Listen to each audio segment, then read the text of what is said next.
We're on the record. Hey, everyone, it's the Jock and Nerd Podcast live on Blab once again. It's the Jock and Nerd Podcast with your hosts, Anthony and Imran.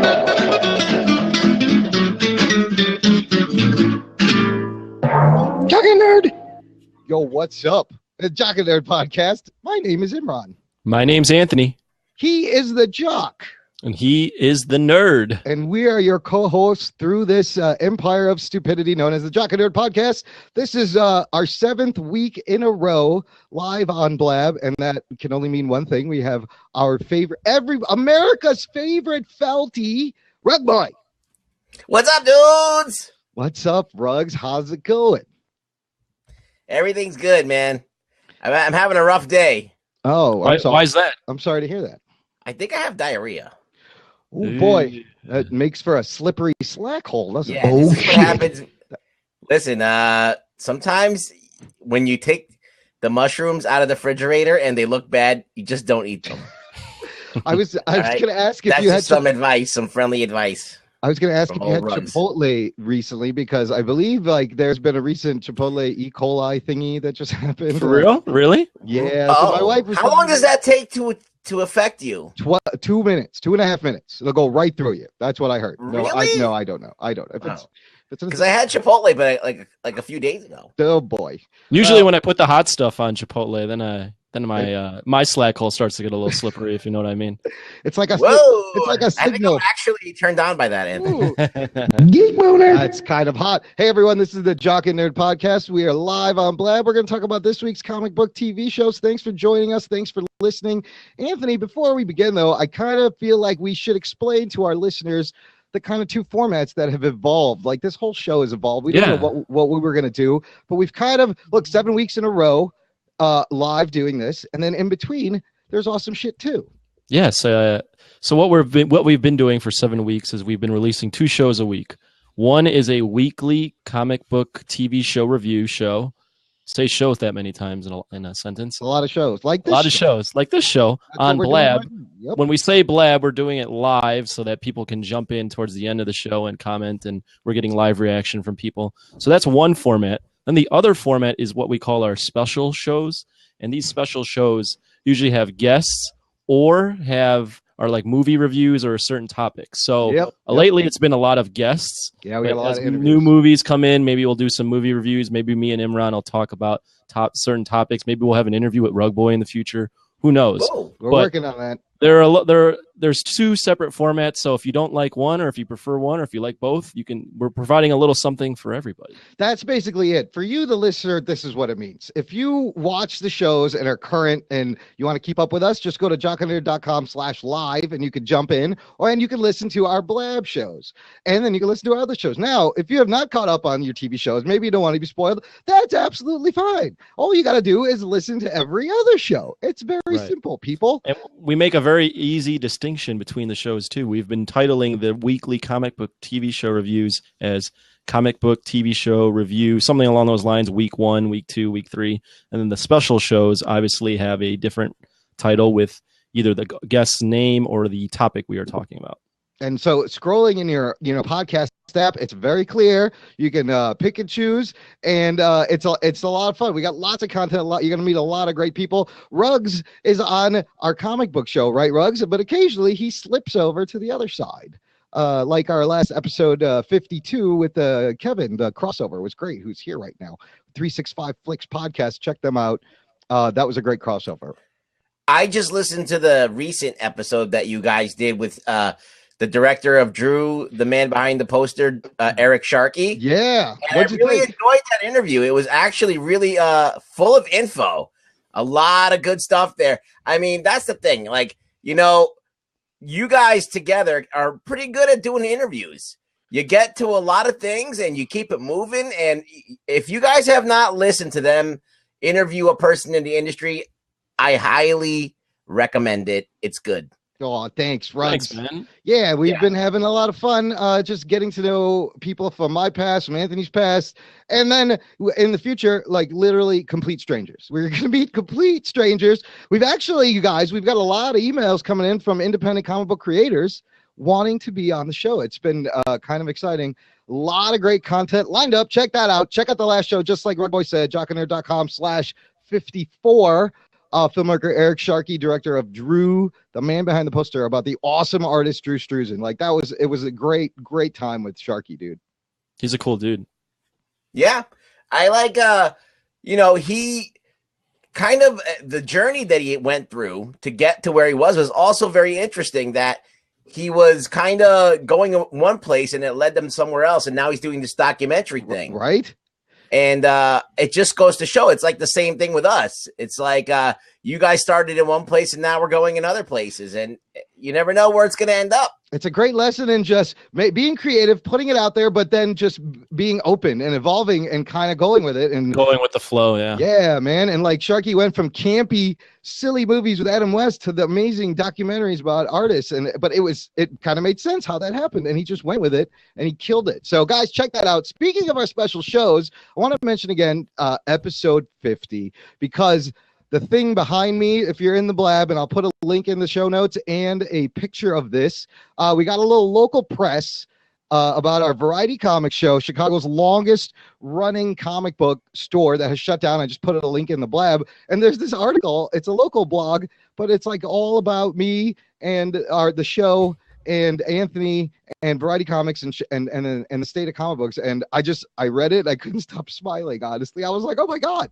So I reached out to the lady who originally wrote the article that brought awareness to the store that was closing, that prompted me to do the show 50, that made her come back, listen to the show, and write an article about us in the show.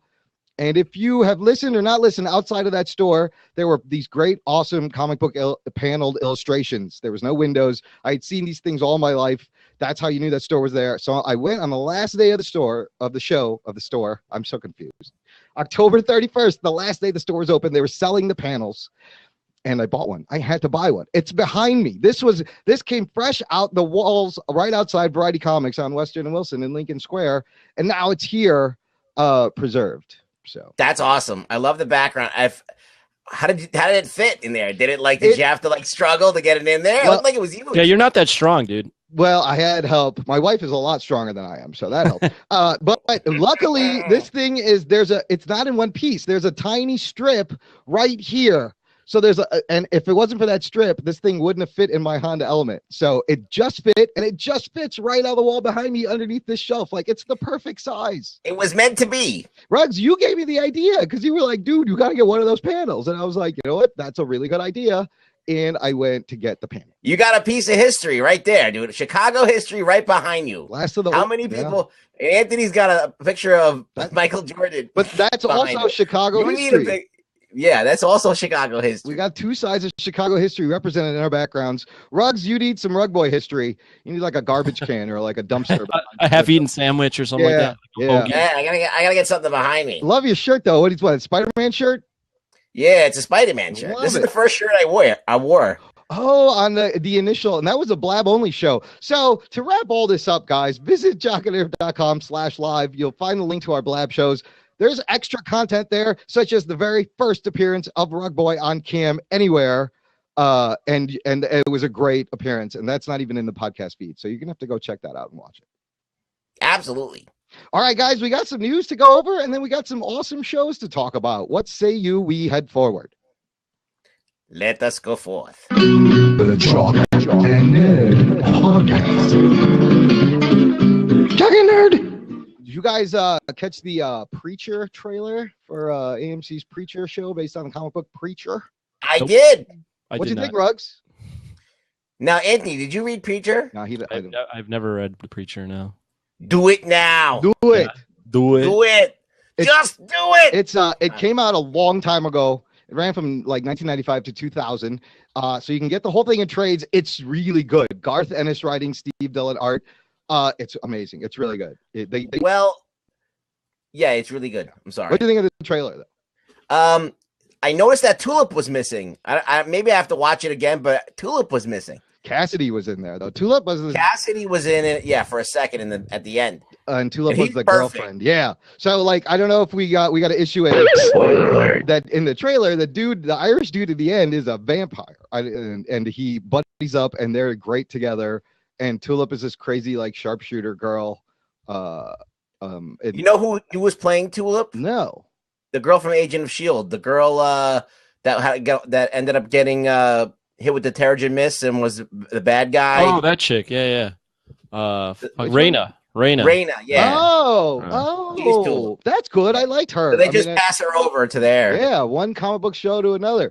The tone of it, like a lot of people said, it reminded them of Justified, and I don't know if it got across the fact that this dude, the character's name is Jesse Custer, like has these awesome like powers, and in the book, anyways, God has abandoned heaven, and he's like on a journey to find God, and he has this power of conviction, like his voice, he could tell people to do things and they just do it, kind of like the Purple Man. Yeah, he's got the voice of God, basically. He basically passes off all of his powers of God in some capacity to Jesse Custer, and he teams up with this vampire and this chick. This chick is a sharpshooter. Yeah, she's, I don't know, she's military or ex-cop or something. I forget. I haven't read it in ages. Yeah. Kevin from 365 Flicks Podcast in the chat says Joe Gilgun is a great British talent. He's playing the Irish dude. Yeah, that guy nailed it. He looks great. The trailer was good. I don't know if it got across how crazy and dark. I don't think the trailer was good, but I'm gonna watch it anyway. Yeah, that's the thing. It did have kind of like a Justified thing. I don't know. Anthony, did you watch it at all? Are you interested in any of this? Preacher Do-Right, what's up, by the way? Do-Right's here. I have not watched it in no, not yet. I haven't acquired an interest just yet. Yeah, it'll be, I mean, it's AMC, so we know it'll be a really good show because they haven't put out a bad show yet, I guess. Well, I mean, if you look at, you got your Walking Dead, your Breaking Bad, that kind of stuff. I don't know about this Into the Badlands. Are you guys interested in this show at all? It seems kind of cool if you like martial arts. I don't know. It feels like, I don't know. It feels like something's not quite right with that. Really? Like guns are outlawed and people just like, okay, no more guns. It's like way in the future. There's no guns, so it's all like fighting and sword fighting and all. And but the choreographer from Crouching Tiger is like working on this and doing all this stuff. So. Okay, I guess. It could be good. I mean, I just saw like a 5-minute preview, and I was like, this is failing to get me interested. Like, even though there's all these crazy fight moves, I am not interested at all. All right, it's lacking something. Yeah, I don't know. All right, next bit of news. We've been wondering about what's been going on with Iron Man on Netflix, and it's been kind of up in the air. I guess at New York Comic Con last month, like they showed all the Defenders, but they didn't show. You mean Iron Fist? Iron Fist, not Iron Man. Iron Fist. I run fist. I run. I yearn. How do you say that word? Is it I yearn or I run? Because it's spelled I run, but you say you might be the only person like. How about Imran Fist? I run iron. What? Imran Fist? Ooh, I like Imran Fist. Power Man and Imran Fist. Power Man and Imran Fist. That should be a new Netflix TV show. What happens when you get hit with Imran Fist? I don't know. Let me ask your wife. That was well done, Ruggs. Well done. Well put. Anyways, they're saying that I Run Fist might be turning into a Netflix movie instead of a series, and they may give Punisher a series, which I'm okay with all of that.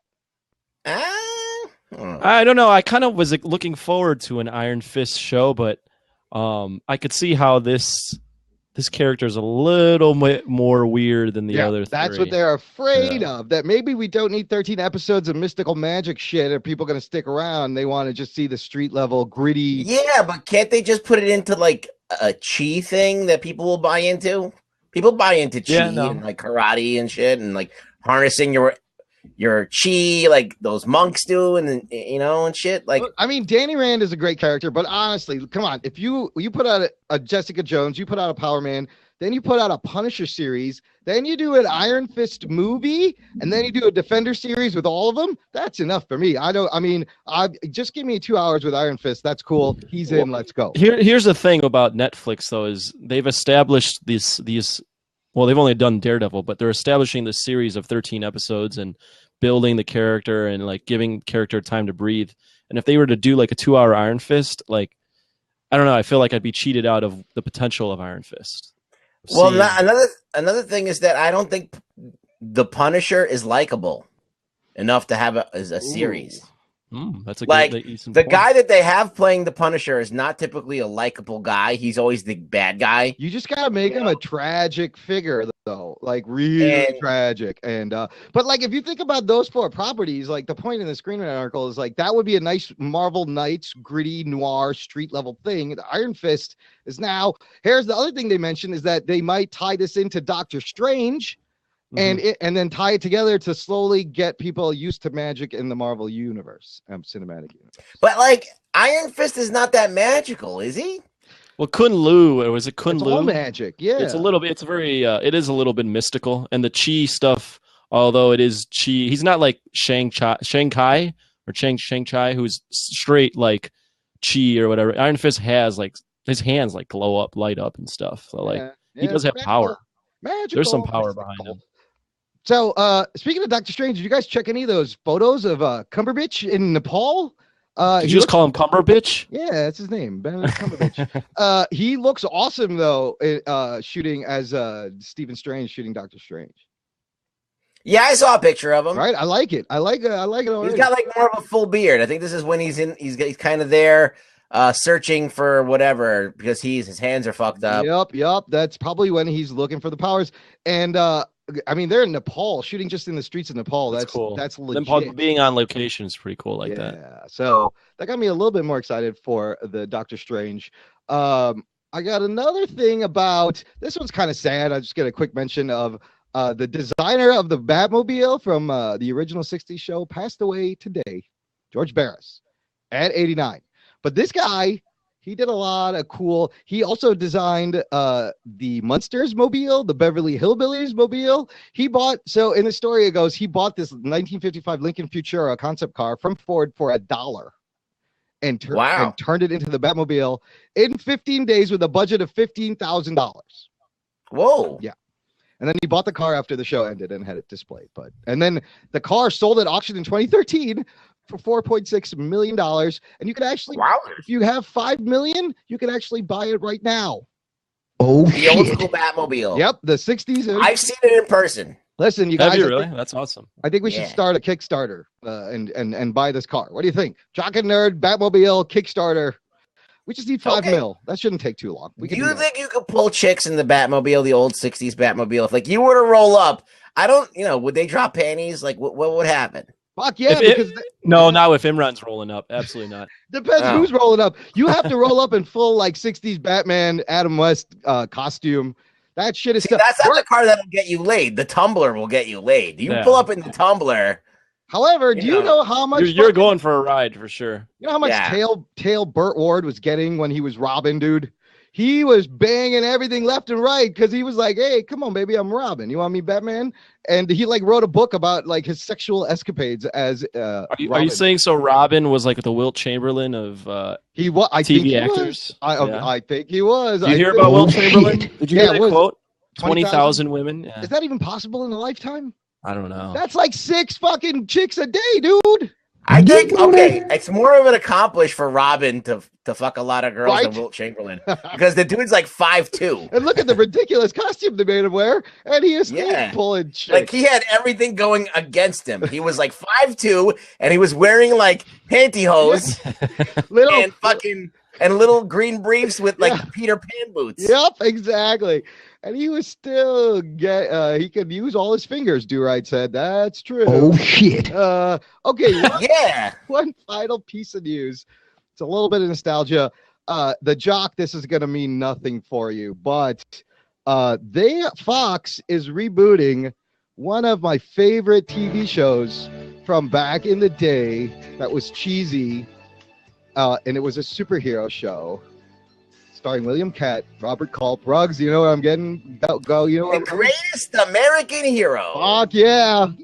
His name he was Ultraman, wasn't he? Or was he? What was his super name that he was going by? He didn't have a name. I don't think he had a name. He just wait, hold on, everyone, shut the fuck up for a second. Ready? Believe it or not, I'm walking on air. I never thought I could feel so free. All right, that just took me back to being a kid. Sorry, I had to do that. Yeah, it took me back to being a kid again. This was a show in the 80s. For those who don't know, these aliens dropped off this briefcase with a suit with magical powers. They went around the universe and picking one person to be the superhero of the planet. And so this guy, Ralph Hanley, he's a teacher. He finds this briefcase, but he loses the instructions to the suit. So he doesn't know how this suit works, and he puts it on, and the whole show is him like figuring out how these powers work. It's basically the Guyver. If you've ever seen the Guyver, which is anime? It's an anime, and it's a really bad movie starring Mark Hamill from the late 90s. It's basically there's an alien technology, and whoever gets the suit, puts it on, has powers. But first of all, it chooses the guy that looks the least like a superhero. He's got this big, like, gigantic blonde fro. He's like a school teacher, right? Yeah, he's a really goofy, nerdy, dopey-looking school teacher. He has no fucking clue how to use the suit. So he'll get up into the air, but he won't know how to land. So he just crashes everywhere. Yeah, he slams the billboards. That's how he stops. Yeah, he has no idea what he's doing. Remember? And it's fun. And the suit is the most ridiculous suit ever. It's red and gray, and it has like a little skirt on it. And there's no way you could look cool in this suit. He had a cape. I still remember that scene when he's trying to fly in the alley and there's like a little black kid helping him. And the kid's like, no, man, just run and jump up. Like, kid's telling him how to fly. He goes, oh. Okay. It's on Netflix, I believe. Oh, my God. It's like a great 80s schlock. I don't know how they're going to bring it back, or if they're going to bring back the original people or try to reinvent that idea for today. I like how Do Right is just like, that show was horrible. It was horrible, but that was dude, it was so bad, but just the fact that I remember him flying through the air terribly and crashing into shit. Yeah. And I was like, and there's a lot of people who have a soft spot for that show. I don't know why, but they do. It's pure nostalgia, man. That, like, you hear that song, and I just go back to being like 7. It was only on for a couple of years, and again, there was no superheroes on. You saw a guy flying in a suit. You were like, "Oh shit, that's awesome!" Geek boner, and you went with it. So that's how starved we were for superhero shit. It is true, and we are not anymore. And that's what we're going to talk about today, folks. Let's get to you had one more bit of news. I do. You just skipped it over. The Nicole Kidman being cast in Wonder Woman. Yeah, Nicole Kidman wants to be cast in Wonder Woman. Here's my question. She's not wants to be. She's being courted. All right. Well, here's my question. Does anybody give a fuck? Nicole Kidman? Yeah. I mean, she's a tall lady. She'd be good as an Amazon. She'd be like Hippolyta. I don't even know how to say Hippolyta. Yeah. That's the rumor. Hippolyta. Hippolyta. I put that in, but then I was like, does anybody even care? We haven't even seen Wonder Woman in a fucking movie yet. Yeah.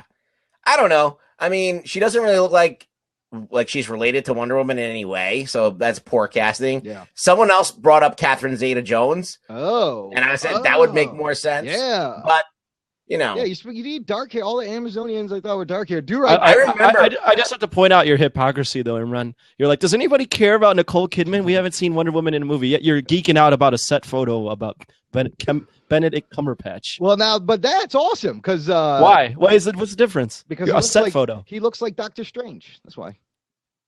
Stupid. I think Imran looks more like Doctor Strange. I think you look like Doctor Strange. I look like the hip hop variant of the Doctor Strange of the Chronic album. The hip hop variant. I don't know about the hip hop variant. Yeah, because his face is like it's drawn with a little striped goatee and a like striped beard. Yeah, I know. Like, I don't know, but you don't look hip hop. No, but I got Chronic. You do have that. This is true. I won't dispute that. All right. Oh yeah. So, do you care about Nicole Kidman and Wonder Woman, Anthony? I don't care or not care. I just wonder what she's doing to her face. Why is she doing that? Lots of why? Things. Just tighten it up, squeeze it up. I don't know. Permanent. She just keeps looking more and more like a cat person. What was her best role, Nicole Kidman? Dr. Chase Meridian in Batman Forever or Returns. Oh, she was kind of hot in that. She was hot in a lot of movies. She was real hot in that. She was hot in a lot of movies. Eyes Wide Shut. Yeah, she was in that. Yeah. That was almost a porn movie. Or they should rename that Legs Wide Open. Oh shit! Nailed it. Far and Away was the other way. You know, I'm looking at her movies and I'm like, wait, I don't recognize any of these movies actually. And I thought she was BMX Bandits. She was in that. She was in that. She was in that. She's been in a lot of shit. She's good. She's good. I don't know. She's more known for just hooking up with Tom Cruise, though. Yeah, really. That's true. She didn't really age well. That's the problem. She tried to do shit to her face, and then that kind of now that it's noticeable, like that. It's weird. And does that mean her children are half Scientologists? I don't know. I I don't think she was ever into that. Yeah, but it's blood. She was never into the Scientology. It's blood related. If your dad was a Scientologist, you are now half Scientologist. No, that's not how. I don't even think those kids are even like blood related to them. They're all adopted. Oh, she is not aged well. She looks like Caitlyn Jenner now. Whoa, no, that's not a compliment. Fuck. Sorry, Kidman. Put the Sia in Wonder Woman, and you're gonna kill it. I don't know. All right, moving on. We got more shit to talk let's about. Talk about some shows.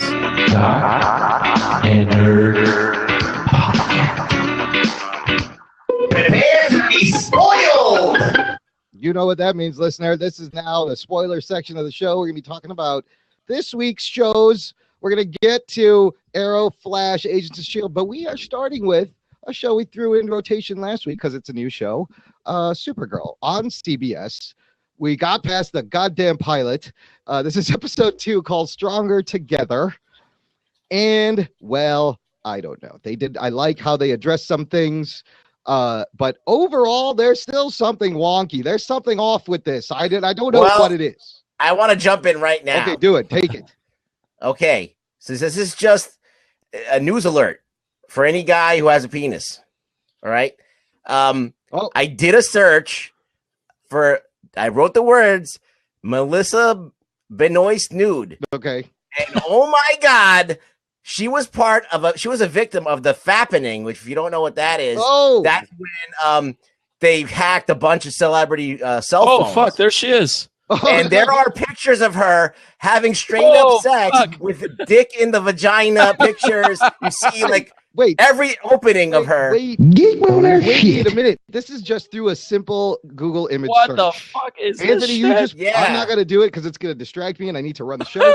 And this is just, you just put that in Google. And she was on Homeland naked too. Okay, you know what? She's been naked a lot. I think I like the show that's a little vagina bit. right there. I like the show a little bit more. So that's our Supergirl. Why we got frozen? How's the stream? Is it We're good. Yeah. I think I like the show just a little bit more. Maybe. But don't you think? That's really her? Let's talk about this. Isn't that like a weird? I said that's really her. What the fappening? What? Wow. What the hell? Listener, that will not be in the show notes. You're gonna have to look that up yourself. She's getting plowed. This guy's doing the shit out of her. Yeah, but don't you think that's crazy that America's sweetheart, like Supergirl, is like taking photos of her getting deep? Yeah, these are like professional photos. This is a huge scandal. I can't believe that this hasn't this didn't come out right before the show. Oh, it's good.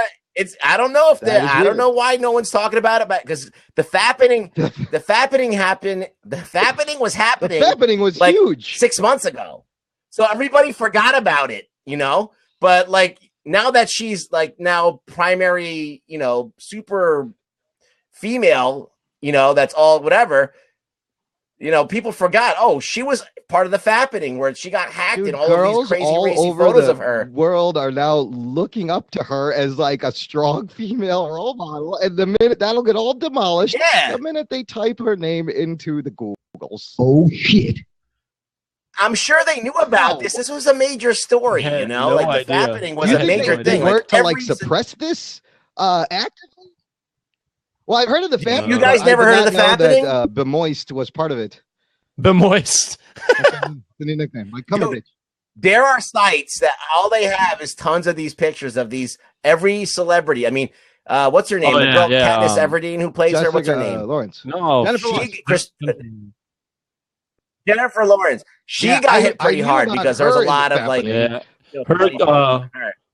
But all of these girls that you don't know off the top of your head, they had even fucking crazier shit than them. So they were even more dirty because they were less known, I guess. So they weren't as worried about getting hacked.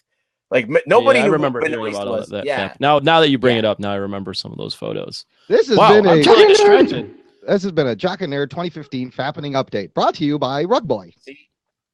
That totally just threw me through a loop. What the fuck? How can we? I figure I should have my own column called The Perverted News. There's a great podcast called Distorted View, which is exactly that. But now I don't know if I can even watch the show without feeling really dirty. This is going to ruin everything.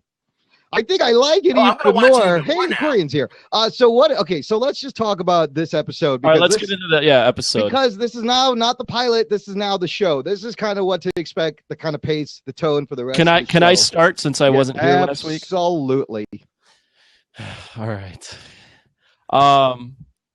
The show is, Oh boy. I guess it's on a better track than it was off the pilot.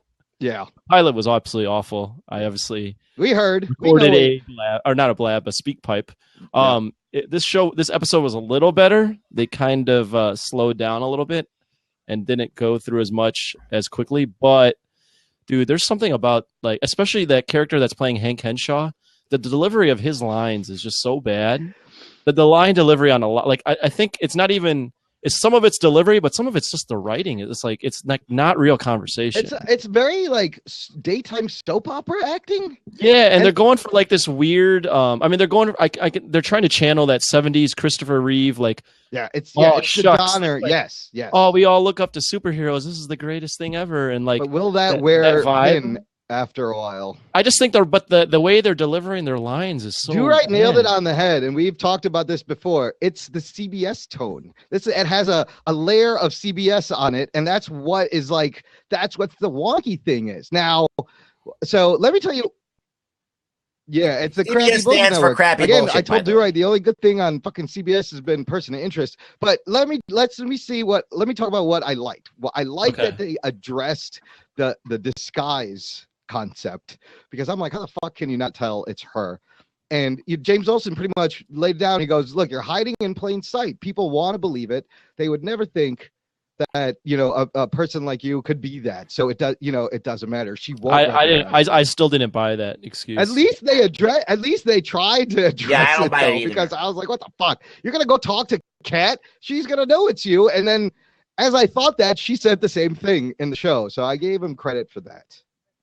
I don't know. I can't give him credit for that. I think that's really lame. But then the other thing I liked is I was like, the first pilot, I was like, this girl cannot fight. And then they kind of trained her and they kind of, fucking served her a lesson. Oh, you brought up the fighting. Yeah. I wanted to bring that up real quick too. Is you can tell either that they're not doing great fight choreography, or like the CGI is just not up to par yet, because that fight, I'm just going to skip ahead to, what is it, Uhura? Is that her name? I don't know. Astra. Her aunt Astra. And the wire punches. The wire like, fight. There is no weight.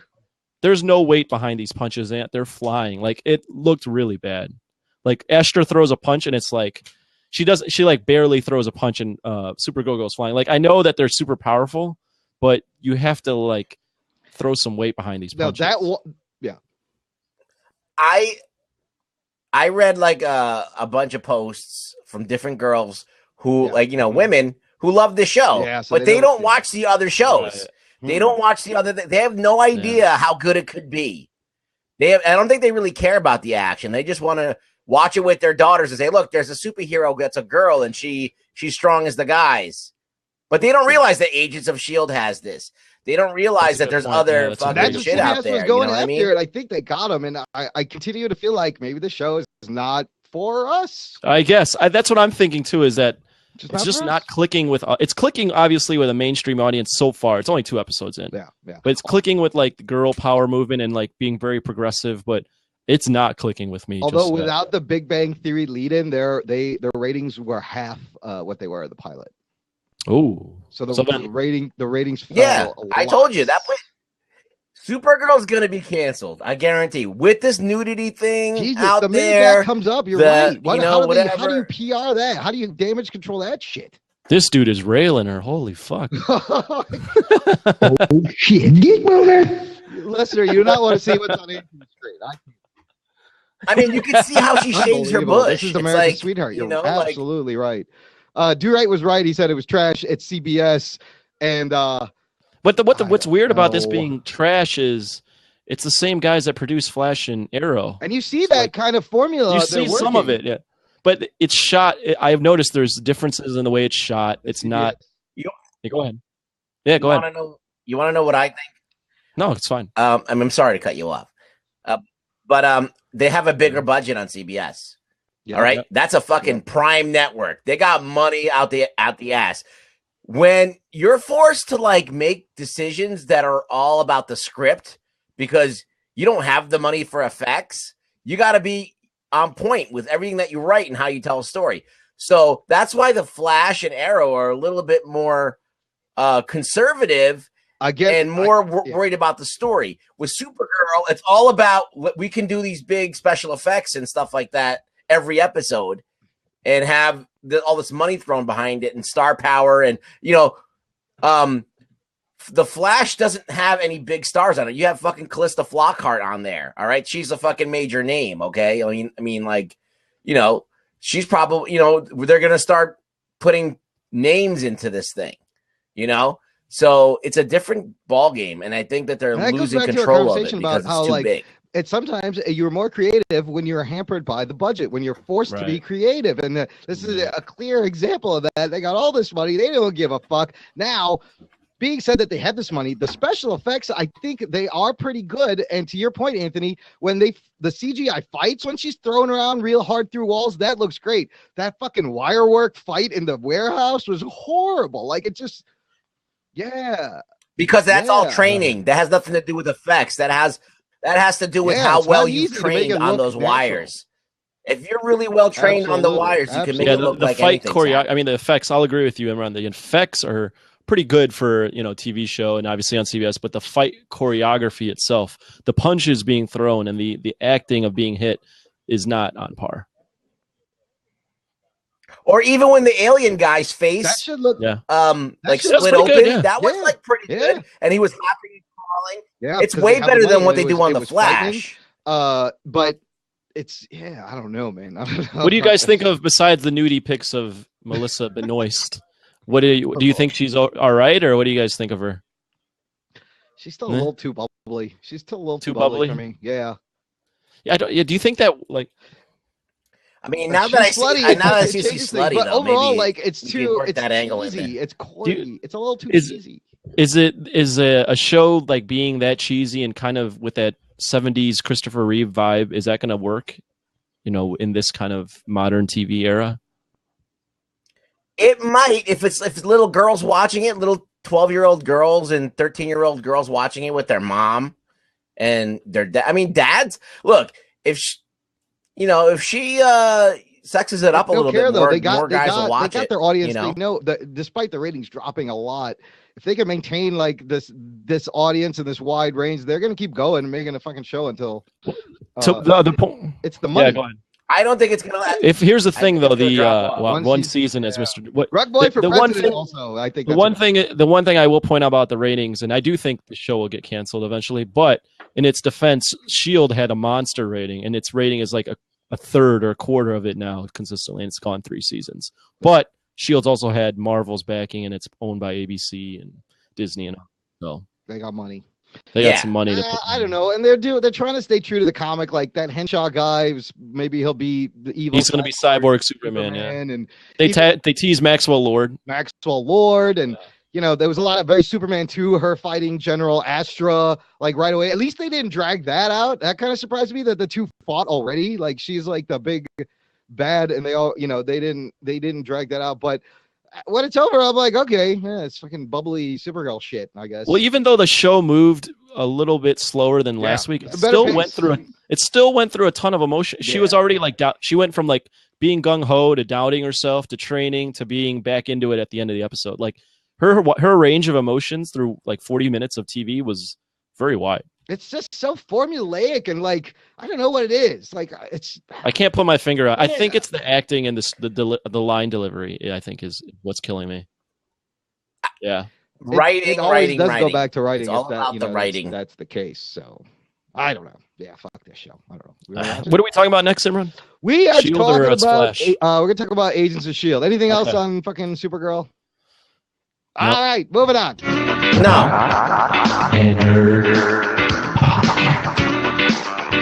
Strap yourselves in, you fucks. Spoiler time. All right, now we're going to talk about a pretty goddamn. This was really good this week. Agents of Shield, season 3, episode 6.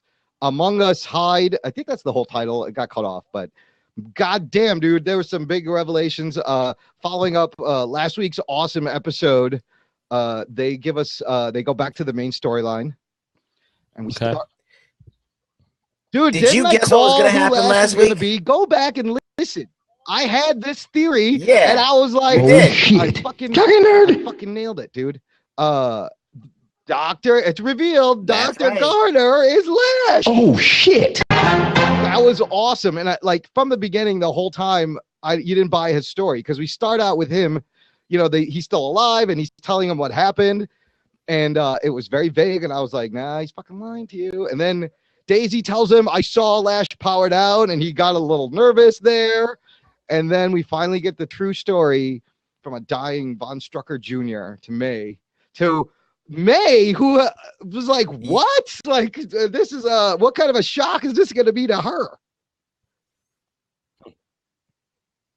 I don't know. That's crazy. But you called it last week, or when you said that he looked nervous when he was coming out of there, that Von Strucker kid. And so you nailed it. You saw it coming. When you said it, I immediately agreed with you. I was like, oh shit, that's right. So it's cool. I mean, I'm glad that they got that out of the way.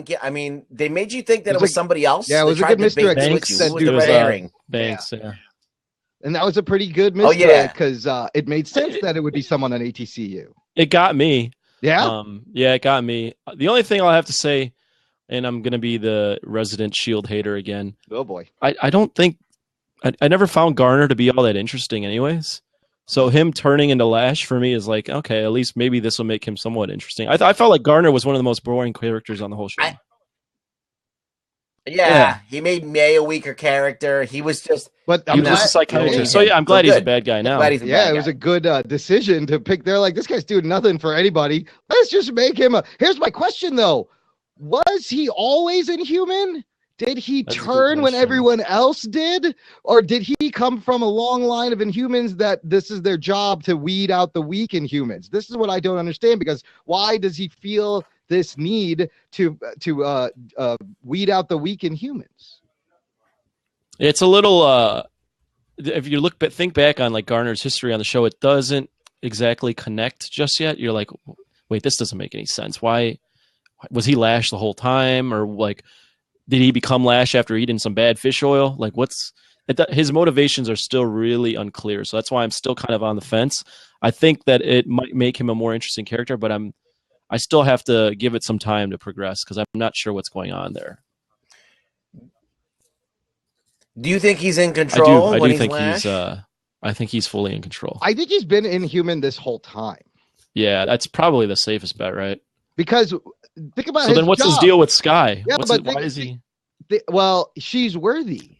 She is worthy to be an Inhuman. But think about his job, where he has to interview and he has access to all these fuckers, so he can put them away without having to kill them and take them out or kill them himself. Why didn't he kill it was like a Hispanic guy in the first episode that could like melt things when he touched him? Perhaps. So why didn't he kill that guy? Well, that was too close. He's going to do it right there in Shield. Like that's obvious. I guess. If that guy gets out, he'll take him out probably. But I feel like he thinks maybe they're worthy. But clearly, he doesn't want to kill Daisy. So that's interesting.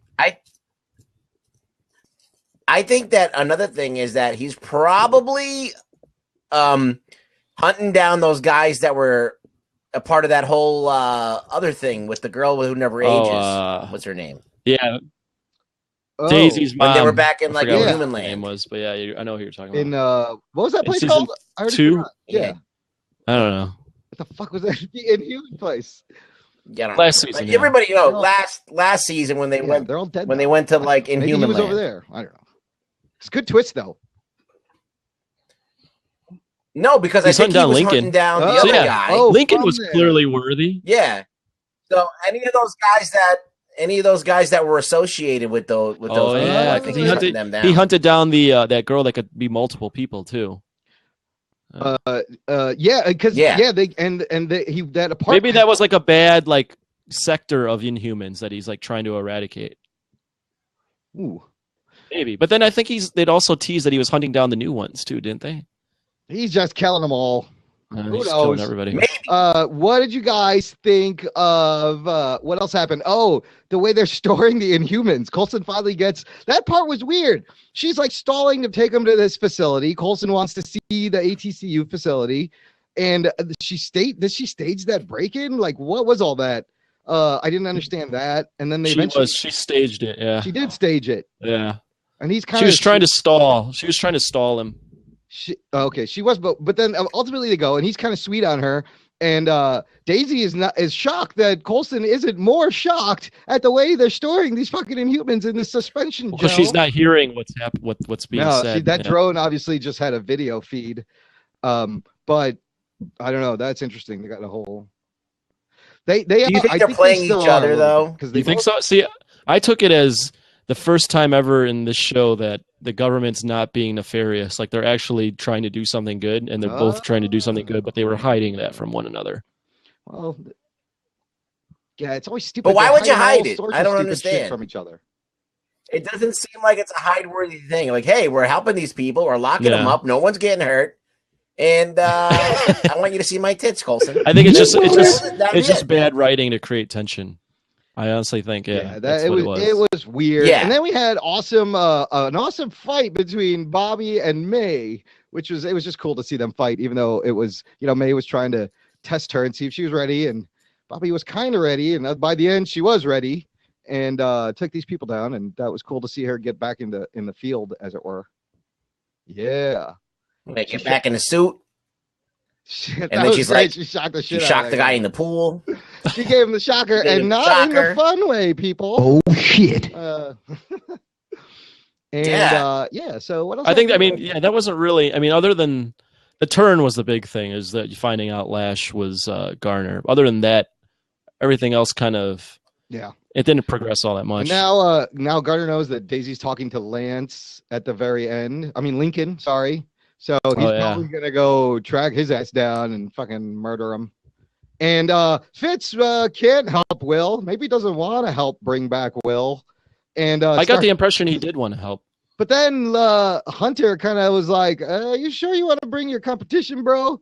How do we know? But he brings up a good point. How do you know if he's really a good guy? This guy could be a fucking psychopath. He was doing his research. Yeah, he was looking him up. Yeah, he was doing. Yeah.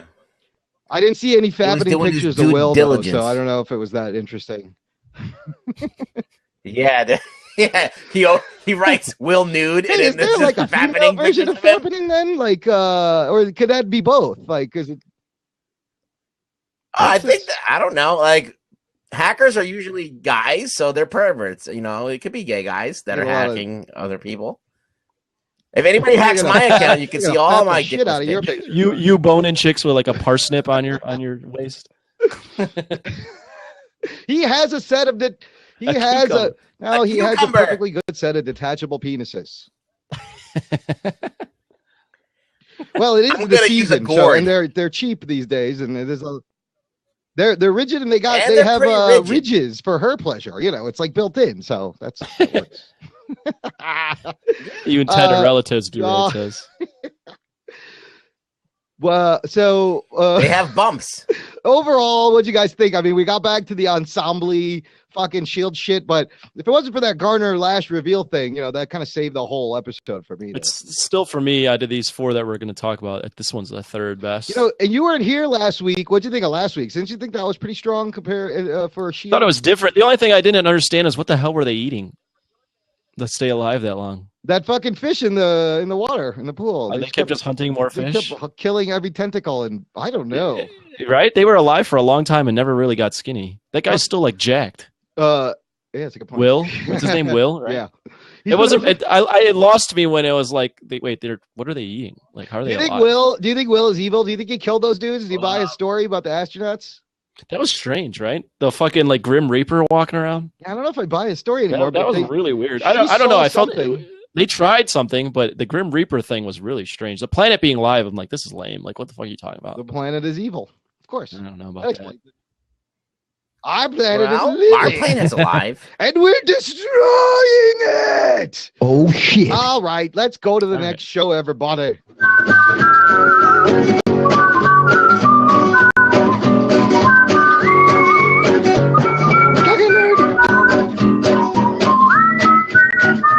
Hello, fellow high blabbers. This is the Jock and Nerd podcast. We are talking about this week's Flash, but if you hang out until the end of the show, we're going to open up the seat and we're going to get to meet you guys and hear your thoughts and geek out about whatever you want to geek out about.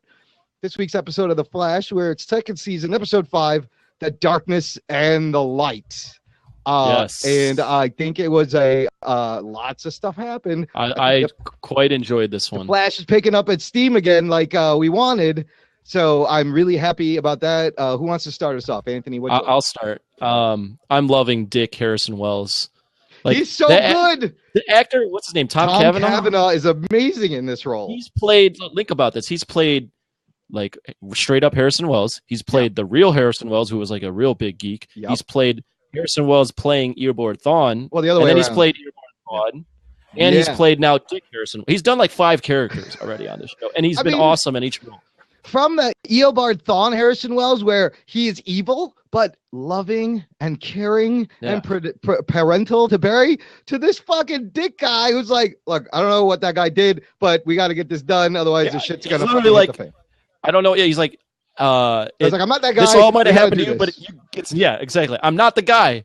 Get the fuck over it, and he's literally like the anti-Harrison Wells. He's like, I'm laying it all out on the table. I'm a dick, but we got to get this done. Love it. He's like, I get it. That guy fucked you over. Look, I'm not him. Let's fucking move on with our lives. And they do. It's great. Ruggs, what do you think? I like him a lot.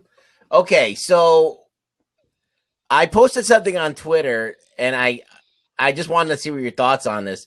So Zoom, somebody's saying that Zoom is Earth 2. Barry's so here's the thing. If they actually, I did not put this in the show notes. There were a bunch. So Zoom is going to be on the next episode. There's a bunch of photos of Zoom, really good quality, and the mask is full face mask. Right. Everything's covered. It looks great. It's got the cool slits, but you could see his eyes. You could, if you were really diligent, you could match up those eyes. And you know what? I kind of like that idea. It's John Wesley Shipp as a Zoom, Earth 2, that's who you're saying? Henry Allen. Earth 2, Henry Allen. Wow. Rugboy's correct in that it's clearly going to be a doppelganger of someone we know. It's an Earth 2 version of one of the casts, but which one? Is it Balky Flash? What about No, Balky because he's already there. We haven't met. He's from Earth 2. Yeah, but who knows what universe he's from? He's from Do Earth they 2. know? They're all from Earth 2. Oh, yeah. Harrison Wells created Zoom. Just like, remember I said the particle accelerator exploded there, just as it did in Earth 1. Except Wells made a big campaign to like help these people and kind of gained public opinion. I kind of love how Earth 2 is like retro futuristic. Like it's all golden and it's got monorails and it's got blimps and it's like throwback retro. I love the look of it.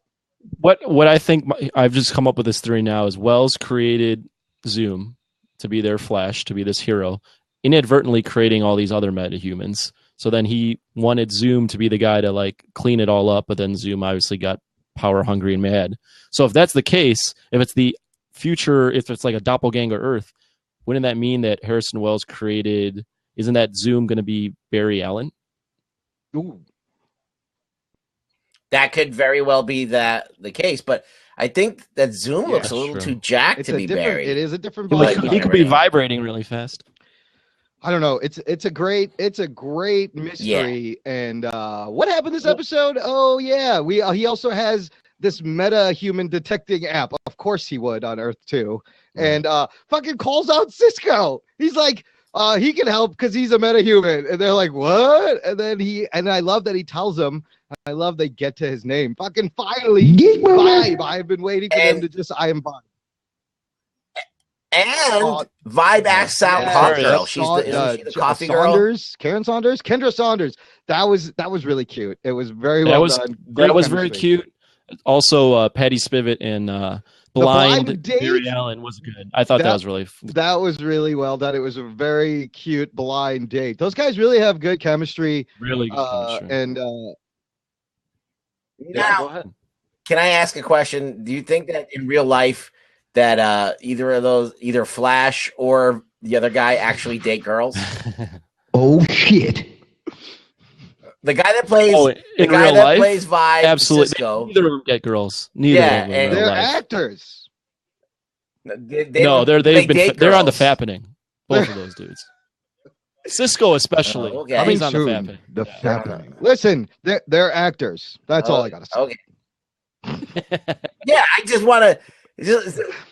There was a part of me that when Cisco said, "Let me show you how it's done," I'm like, "You've never hit on a girl in your life. The character. You know? You're a power bottom." There's always a power bottom reference in every show. It wouldn't be Jock. But that's his character. He's kind of awkward and like he's the Peter Parker. He was He was real funny throughout this episode too. It's like Harrison Wells is just a big dick. He said it too. He goes, I know Harold Wells is evil, but you're just a dick. It was great. What do you think of Dr. Light? So she's gonna be there's a running. Did you catch what she was basically amalgamation of two characters? She was Dr. Light, like the male version, but then there's a female version that's also Asian. Is she Linda Park in that version? No, she's not Linda Park in that version. I like that it was like another Linda Park, but they're gonna use her as bait and shit, and she's all down. So we're gonna get to see Zoom next episode. There's an Asian Dr. Light who's Kamio Hoshi, and then there's a woman also, and then there's also a male. Yeah, cool. So they combined it. I like it. Yeah, I like it too. I love. So you think their plan's gonna work out where they have the girl pretend to be Dr. Light? That sounds like a really bad plan. Linda Park's gonna die, ain't she? She's probably gonna die in the next episode. Are they gonna bait her with the other Earth One Linda Park? Yeah. Oh, that's not a. They have her in the pipeline. The real Dr. Light. How many people are in the pipeline? Didn't they all get loose last season? Who's in there now? Is there anybody in there? A few people from this season. Right. King Shark. I wonder if they installed plumbing yet.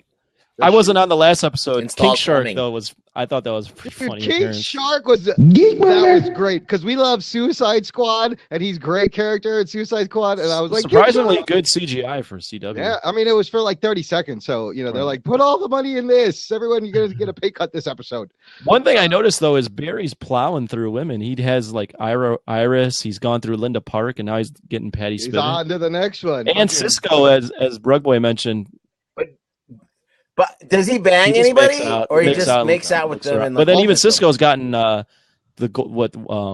Captain Cold's sister. Oh yeah, and now Hawk Girl. Yeah, everyone's hooking up, and they're all hooking up. And Killer Frost is moving pretty quickly away from Firestorm. Well, how about there was a couple? Yeah, she almost kissed Jay Garrick, but there was a couple of nice little foreshadowing moments where Caitlin actually goes. She goes, none of us would turn evil if we got superpowers. Yeah, which is exactly what happens to her. And then, dude, the biggest is Wells 2 showing Barry a new power. Fucking Speed Mirage. That was awesome. No, I feel like they used that the before, first time. No? I don't know. He didn't do that many because if he did it, it was just 2. But I've been waiting for him to do like a super Speed Mirage thing. Yeah. And he was having trouble. He didn't know how to do it. Wells had to kind of talk him through it and push him. Kind of like old Wells.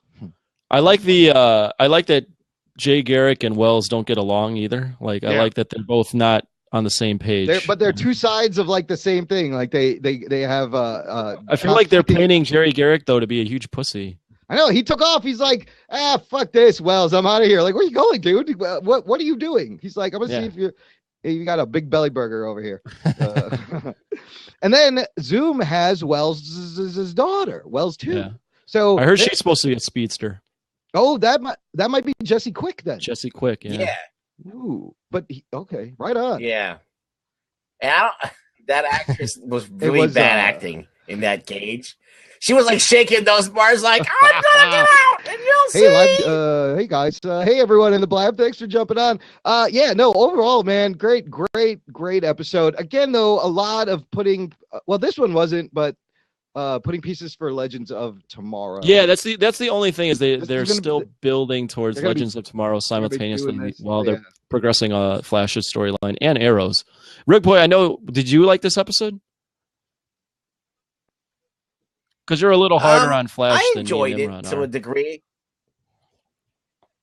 Well, that as I said, like my general thought process of Flash is that it's silly. It's not that the acting's bad because it's not, and it's not that the writing is terrible because it's not that terrible. It's just that the situations and the way that they work out the science of the Flash. It's like the comic book seems to be, even if the comic book seems to be more grounded in reality than the show. Like they just seem to dip into like silliness very quickly with how they explain away things or why the characters do things, or it's just a weird. It's just silly sometimes. It's consistently silly though. So yeah, I do like the performances. Yeah, I think that's what performances are pretty good. Yeah, is that like especially in comparison to Supergirl? Supergirl has also got that kind of silly tone, but the acting is night and day compared to the Flash. I mean, the Flash's that Joe West, Barry Allen's character, all his team is way better acting, way better writing than Supergirl's. And they're all from Glee. Like Benoist is from Glee. They're really Grant pulling the Glee. from but Glee. like I think the musical theater is a lot in a lot of the cast. Like Jesse L. Martin too. He can sing and dance. He was in Rent. And but they're just killing it, and they have great chemistry. They just work great together. It's a great ensemble. So, and that's important in these kind of shows. All right. Anything else, guys? No. Yes, Arrow. No, let's go to Arrow. There's nobody from Let's spoil some shit, Batman. Hey, everyone. Thanks for joining on the Blab. This is the Jock and Nerd podcast. Stick around for the after show. We're going to open it up and geek out with you guys. Well, but right now, Arrow, season 4, episode 5, Haunted so much. I've been waiting for this since this has been your episode, man. Holy shit, I've been talking about this for so long. Why? Because my man, motherfucking John Constantine, makes an appearance. Now, while I loved all of this, I loved his appearance. It was a little bit fan servicey, gimmicky, and it was all about setting up Legends of Tomorrow, and really had nothing to do with a part of it was. Big part of it. Which part? Oh, yeah, you're right. Actually, a big part of it. I mean, a huge part. The only running aside to this thing is Oliver's mayoral campaign fucking shit, which granted may not be the most exciting thing, but a lot of things were happening. Yeah, a lot of things were happening. But I want to point out one thing before I forget. Okay, go. Okay, this is the part of the episode where I took my sandal off and threw it at the television. Okay, John Constantine and Oliver are in the tent, the camo tent. You're talking about the flashback, yes. Yeah, and all of a sudden there's like a guns being pulled out and everything, and then they run out of the tent, and nobody does anything. They're just all standing there while John Constantine just walking around with Oliver at gunpoint. I'm like, this is a whole military base. They're just going to let a dude do that? Nobody even noticed. I felt like nobody even noticed. They just went. These are the worst military people I've ever seen. Sorry. I think it was a magical spell. It's pretty in line with any bad guy on Arrow. They always can't shoot, and they're always really dumb.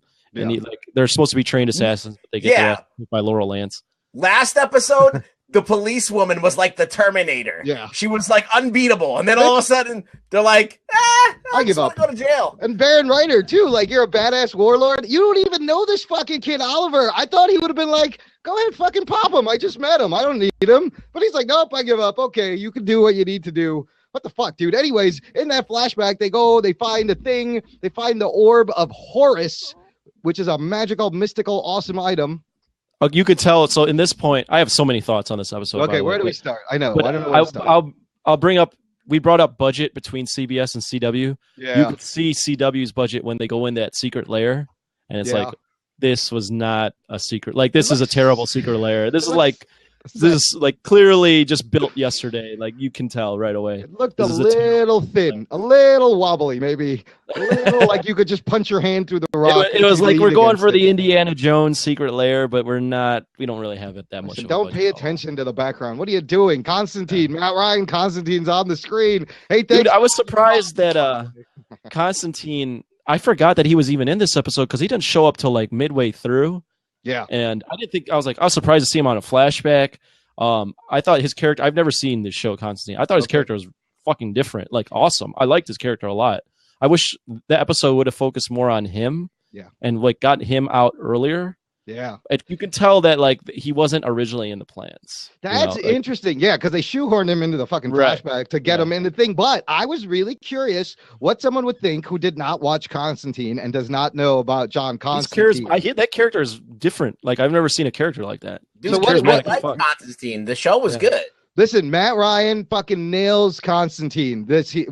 He does it. This is who Constantine is. Like, if he could just swear, it would be Constantine. Like, let me take that back. Yeah, the show wasn't good, but he was great in the show. Yeah, that's what I was going to say. The line where he's like, "If I knew you were hanging out with this many girls, I would have visited more often." Yeah, I love it. Like he right away he fits the show so well.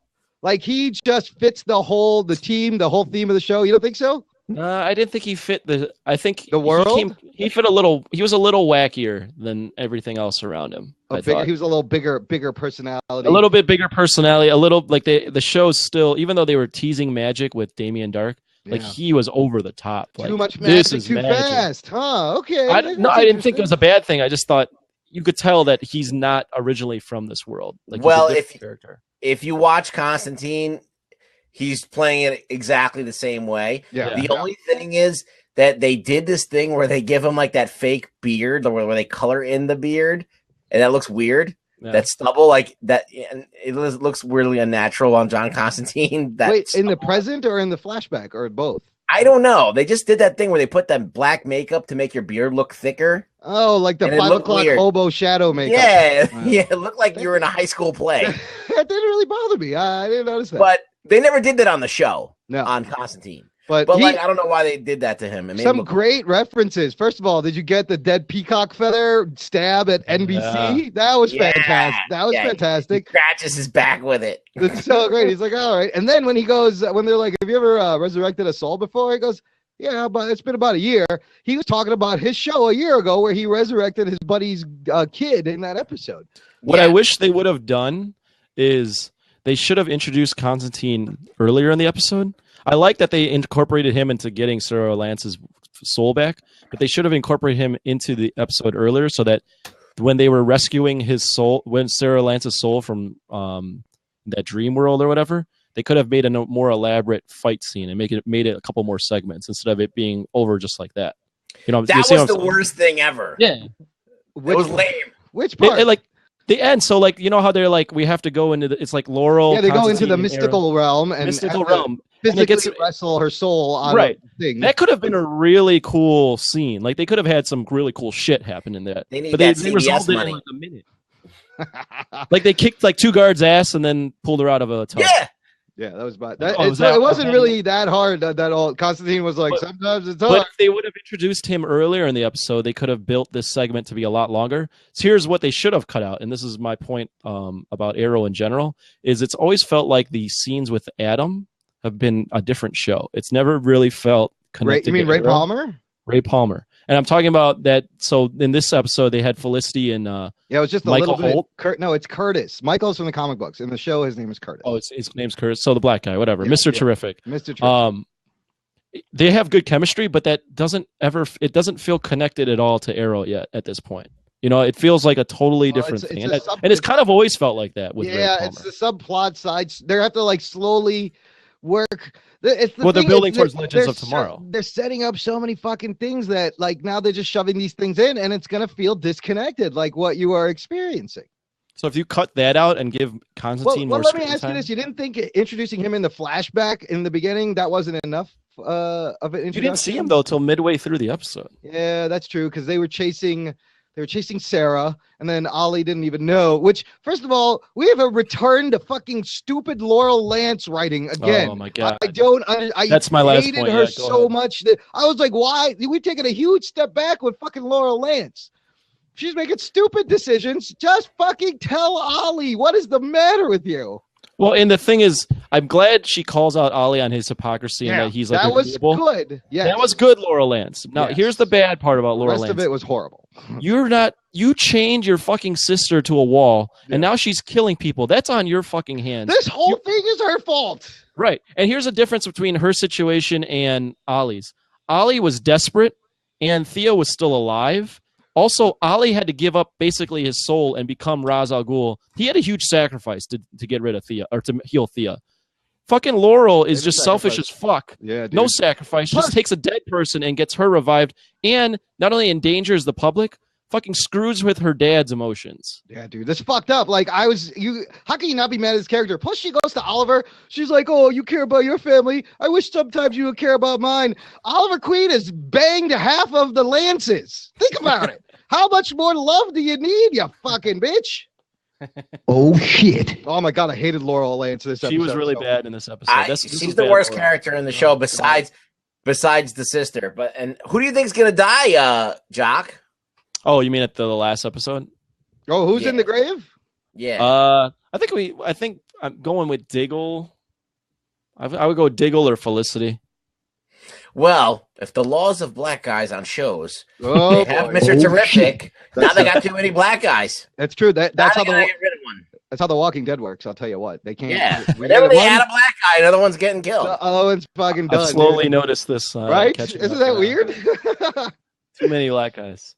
So Ray's message is, "I'm not dead. I'm alive." Somewhere he's shrunk and under a glass jar that he can't fucking lift off. I guess that's what it looked like in the preview. Yeah. What sucks about it though, and I mean, I'm still find Arrow entertaining. Don't get me wrong. I think this season is better than last season already. Yeah. But yeah. what sucks about the White Canary or Sarah Lance storyline and the Adam storyline is that they're derailing the main story to build up to a different show. The show is called Arrow, and in the meantime, we have this Right. guy, this political campaign dude, who's trying to help Oliver.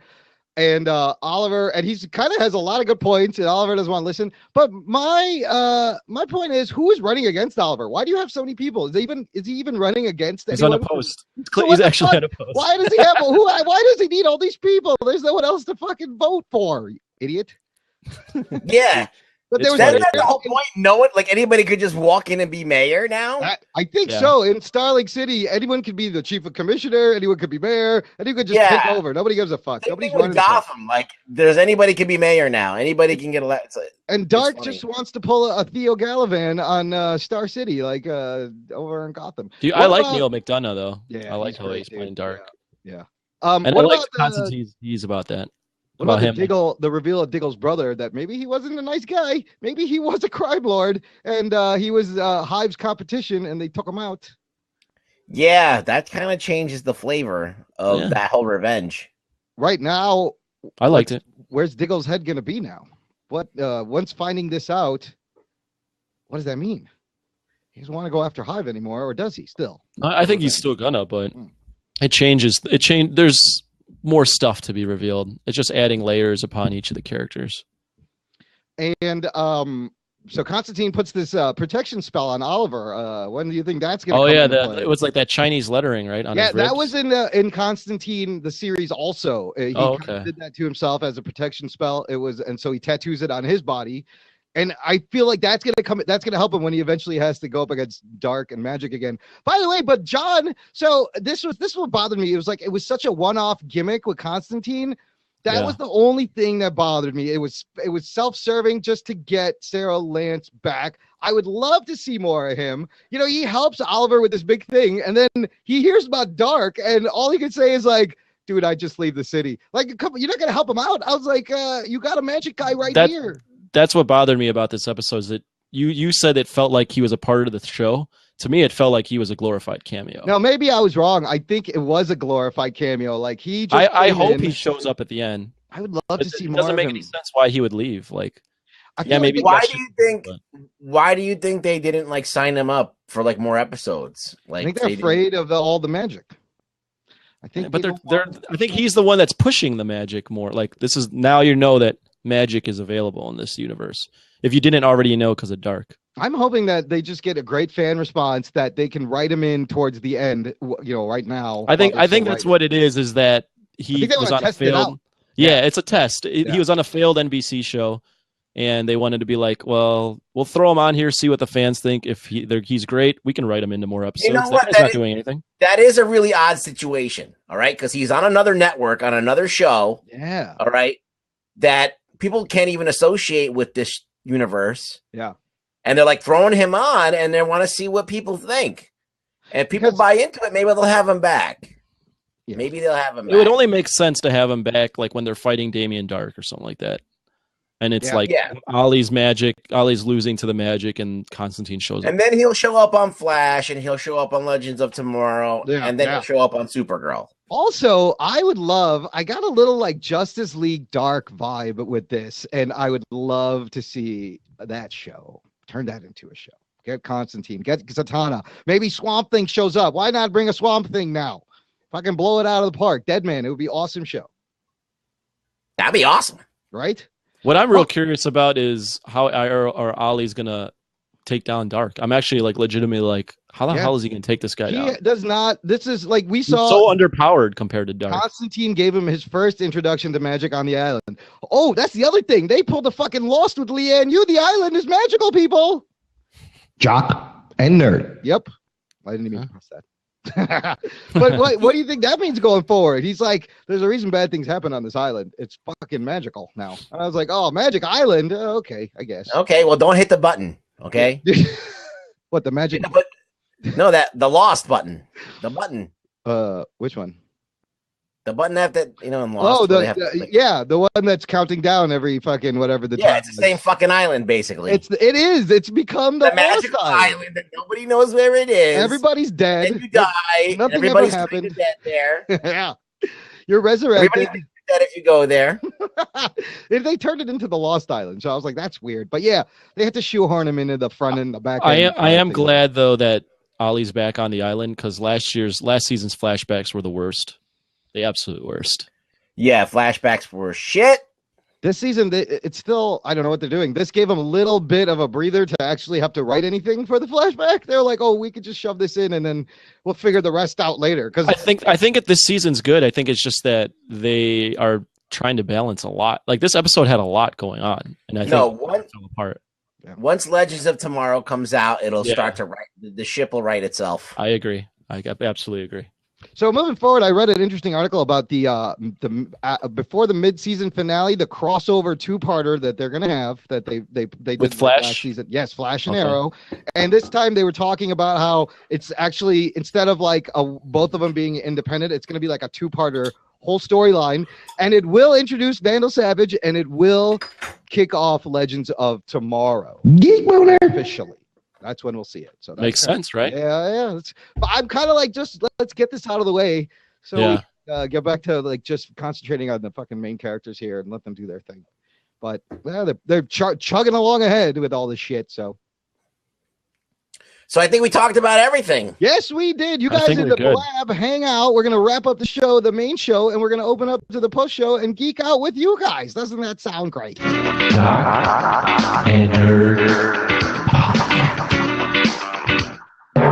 Jock and Nerd. Hey, listener, everything we talked about in this episode, you will find in the show notes, jockandnerd.com/55. This is episode 55. Want to give a shout out to our networks that carry us and support us, the Weeby Geeks Network, A Place to Hang Your Cape, podcast.ph, and the Tangent Bound Network that Kevin of 365 Flicks is on, who's here hanging out with us. And it's I hope he comes on. Let's see if he comes up, as the kids are saying.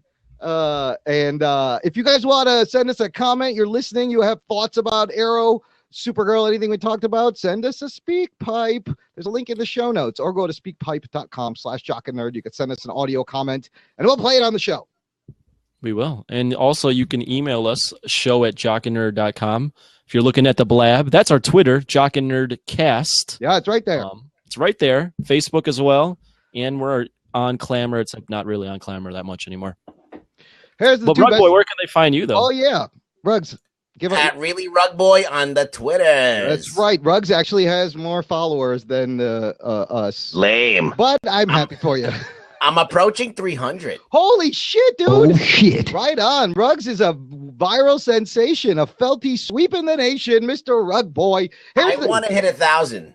Oh, that was a good rhyme there. Right? I'm fucking freestyle.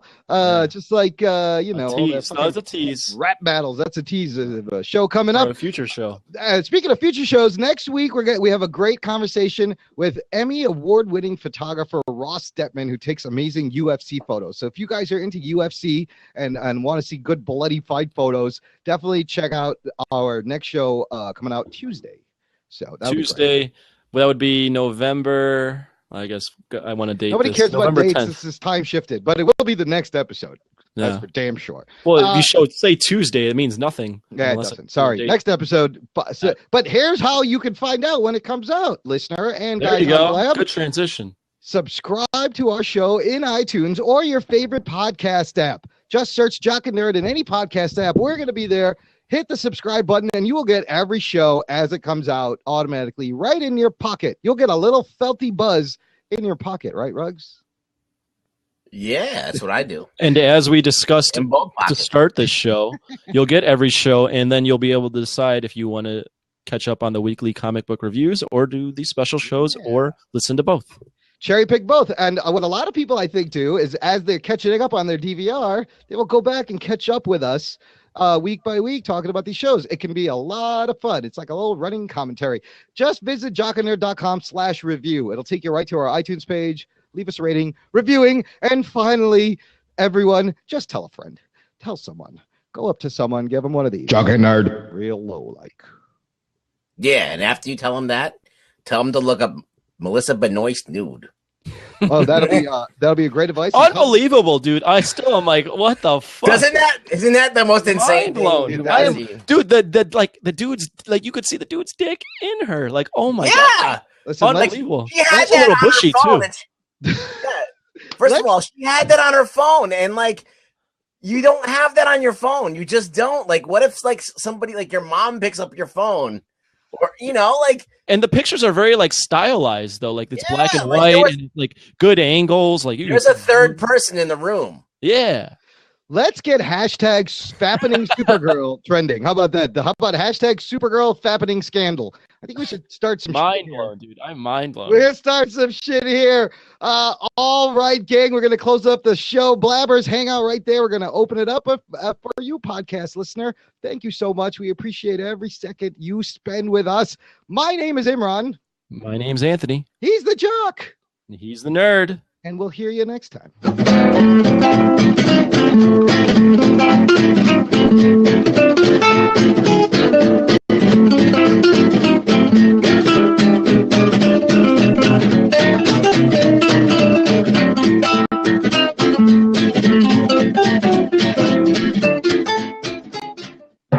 Jock and Nerd. I'll tell you, I'm glad the Blab stream held out today because last week was fucking. Yeah, we had a lot of problems. Hey, gang. Did you guys watch Gotham at all? Yeah, I did. And Walking don't. Dead. I know Do Right wants to talk Walking Dead. Gang, if any, we got an open seat here, Blabbers. If you want to jump in, geek out, feel free. We're letting anybody in. It's an Tell a open door bird. policy. And everyone, let's tell a little bird again. Why not? Why the frick not? What? How is Gotham? Is it any good? Does it Holy suck crap, still? dude. It is off the rails in such an insane way. I'll tell you what, it's Good or bad, Imran? I don't know still. It's entertaining. It's not good. But it's become so like schlocky campy that It's hit its stride. At least it sounds like it knows what it's doing now. I As far as like, this yeah. is what we want. I still I enjoy think it. what happened is they started off this year with this like plan that they were enacting about getting this dude to be in charge of Gotham. Yeah. Right. So they've been building to this guy kind of like abusing like his power. He comes from a family that hates the Waynes, and the end game is that they're gonna fuck with Bruce Wayne in some way. Galvan right? is mayor now, by the way. Who is? Yeah. Galvan. Theo Galvan is now mayor. for real? of Gotham. He did it. All right. So at this episode, basically Gordon figures it out. And now the shit is about to hit the fan. But he only figured this is what's so fucking maddening. These people are so stupid that Theo Galvan has fooled. I'm like, really? You guys are not, you're falling for this? Only reason Gordon finds out is because Butch, he fucking beat it out of Butch. Butch told him, or he like threatened him. And so he finds out, dude, Penguin chopped off Butch's hand. They kidnapped Penguin's mother and let her go in front of him and Who's they? Who's they? Theo and Tabitha Galvan. Are they rivals, Penguin No. and Theo? Well, they kidnapped Penguin's mother so that Penguin would take out the other mayoral candidates for Theo so that he would be the only one.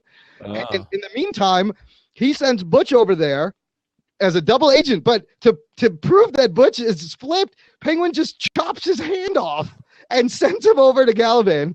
Gallivan doesn't buy it. Tabitha reprograms Butch. Okay. Who's Tabitha? Tabitha the tigress, his sister. Oh, got it. Okay. So She's hot. Tabitha reprograms him to where he's now listening to them. Penguin finds out where they're holding his mother. They let his mother go, Tabitha and Gallivan. And while Penguin's hugging his mom, Tabitha stabs his mom in the back and kills her. I was like, this is fucking brutal, dude. And Nigma fucking Tyler Durden's himself.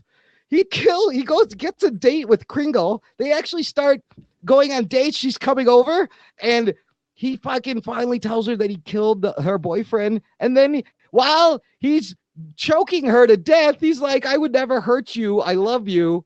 And he fucking kills Kringle in his apartment. Oh, wow. And then overnight, he fucking Tyler Durden's himself to where the other Nigma takes the body out and comes back and tells him when he wakes up. And then they merge. And now he's like full on Enigma villain. It's fucking. So, wacky, dude. is it good? Is it any good? I still don't know. I can't answer that question honestly. I'm not sure. Really? You're in what's 5? So you can't tell if it's good or not. No, I think I'm perplexed. it's not good. It's It's good. as in like if I'm gonna criticize it on the writing and all that other stuff and whether it makes sense.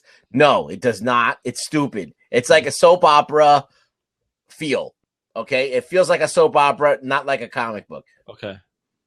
But it's enjoyable because you don't care about any of these characters. It's not Flash. And we've already like figured out that this is not gonna be Batman. What could they do with the Joker? You know, like it has no weight. So it's just like, okay, I'm gonna watch this bullshit. But doesn't It doesn't matter. that frustrate you though as a viewer, because the Batman characters are some of the best characters in all of comics. Like, you should actually care about these characters and like them or dislike them, but you should have feelings either way. You shouldn't be just watching these characters, just seeing what happens. I think that the Suicide Squad is canon, and I feel like that's way more off than this shit. Yeah. Whoa, you think that's off? Like, I mean, like, what's more off, Gotham or Suicide Squad from canon? Like, think about that shit. Like, Gotham's off, all right? It's off. But Suicide Squad's way off. Like the Joker having tattoos. Right. Oh, yeah. Well, I'm not saying like straying away from canon. I'm saying like the Batman characters are so rich. Like his characters are the most like recognizable characters ever. And if you're not caring with them about, like, if you're as a viewer, if you can't get the viewer to care about these characters, isn't that like just a golden opportunity wasted? Like, Riddler's a really interesting character. Penguin. But they're going after the same audience kind of Supergirl is going after. It's people who don't really give a fuck about the characters and just want to watch a superhero show. They just want to see these names appear on screen. Yeah, they don't really care. It's a superhero soap opera. That's all it is. Yeah. And it's attracting that audience. Like, both of those shows kind of are on the same level for me. Gotham. Which one's worse? Supergirl. That was going to be my next question. You know what? I enjoy Gotham better than Gotham's Supergirl. better. Wow. Yes. Holy fuck. I got to give up Supergirl. By a mile. Yes. Oh, wow. Because at least it gives you fucking crazy fucking shit to talk about that you're like, what the fuck, Gotham? What? And the performances are better. Yeah. Yeah.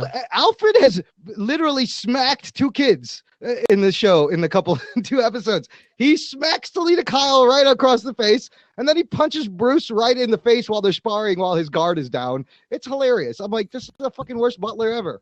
I'll say, even though I gave up Gotham, it wasn't because of the acting. It was because of the writing and just the overall tone and zaniness of it. But the acting, I agree, is better than Supergirl, anything I've seen on Supergirl. I almost feel like if we're talking about Supergirl, we might as well fucking talk about Gotham, because it gives me a lot more fucking things to talk about than fucking Supergirl. Well, it's just because Supergirl's new and we're ratings whores, and Supergirl's getting good ratings.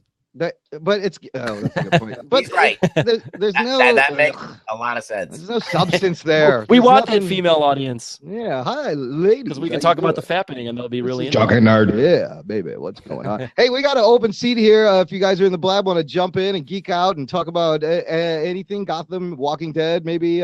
Anthony can. When you talk about that, I'll leave. Well, that's fine. I'm gonna fucking after this is over, I'm gonna like throw on 2 or 3 more episodes of season 5. How far have you gotten? The last episode I saw was when Tyrese died. Oh yeah, yeah. That was a very poignantly filmed Dude, death. It was Beth dying. Like, oh, what the fuck, Beth? I like Beth. I found out too that actress that plays Beth, Yeah. is 30 years old. Well, and she sings. She has an album. She's a great voice. My point on that though is I was kind of getting attracted to Beth. She was, and like she looked like she, but was she's 18. but she looks like she's like 13. Yeah, and I was like, oh, this is weird. Really, but now that I know that she's 30, I'm like, oh, this is okay. You're back in, but now she's dead. So there's like rumors that she's dating Norman Reedus, who plays Daryl. Oh, good for him. They had they almost had a little thing towards the end there when they were on the run. But that would have been weird because she's like 15 and he's like 35. I don't think that's why they did it. Norman was giving her the Reedus. He was giving her the Reedus around, the little Reedus around. Shit. But they had a nice chemistry in terms of like fatherly, but it did seem a little creepy at times. But it's the zombie apocalypse. What are you gonna do? Yeah, right. You need to get it in somehow. Yeah, you gotta. Otherwise, you go crazy. You gotta release the juices. What? It's true. If you don't use it, you lose it, right? That's right. That's from 40-Year-Old Virgin. He's like, is it true if you don't use it, you lose it? They're like, what? He's like, never mind. It's just a muscle like anything else. So what else has been going on, you guys? We didn't talk about, there's been a lot of revelations, and Ruggs has been a little busy on the webcam circuit, as in the other day, yesterday. We were on. Oh yeah, how was that, Ruggs? On Kermit and Friends. I was on for a little bit. I was having like a back and forth with Elisa, and then I mentioned Imran, and Imran like came in at the opportune moment, and Imran got like a nice chunk of time. But then like they went to Chris Dickens, who was a complete bore. No, and he was Corey fucked that whole thing up. I got 8.5 minutes.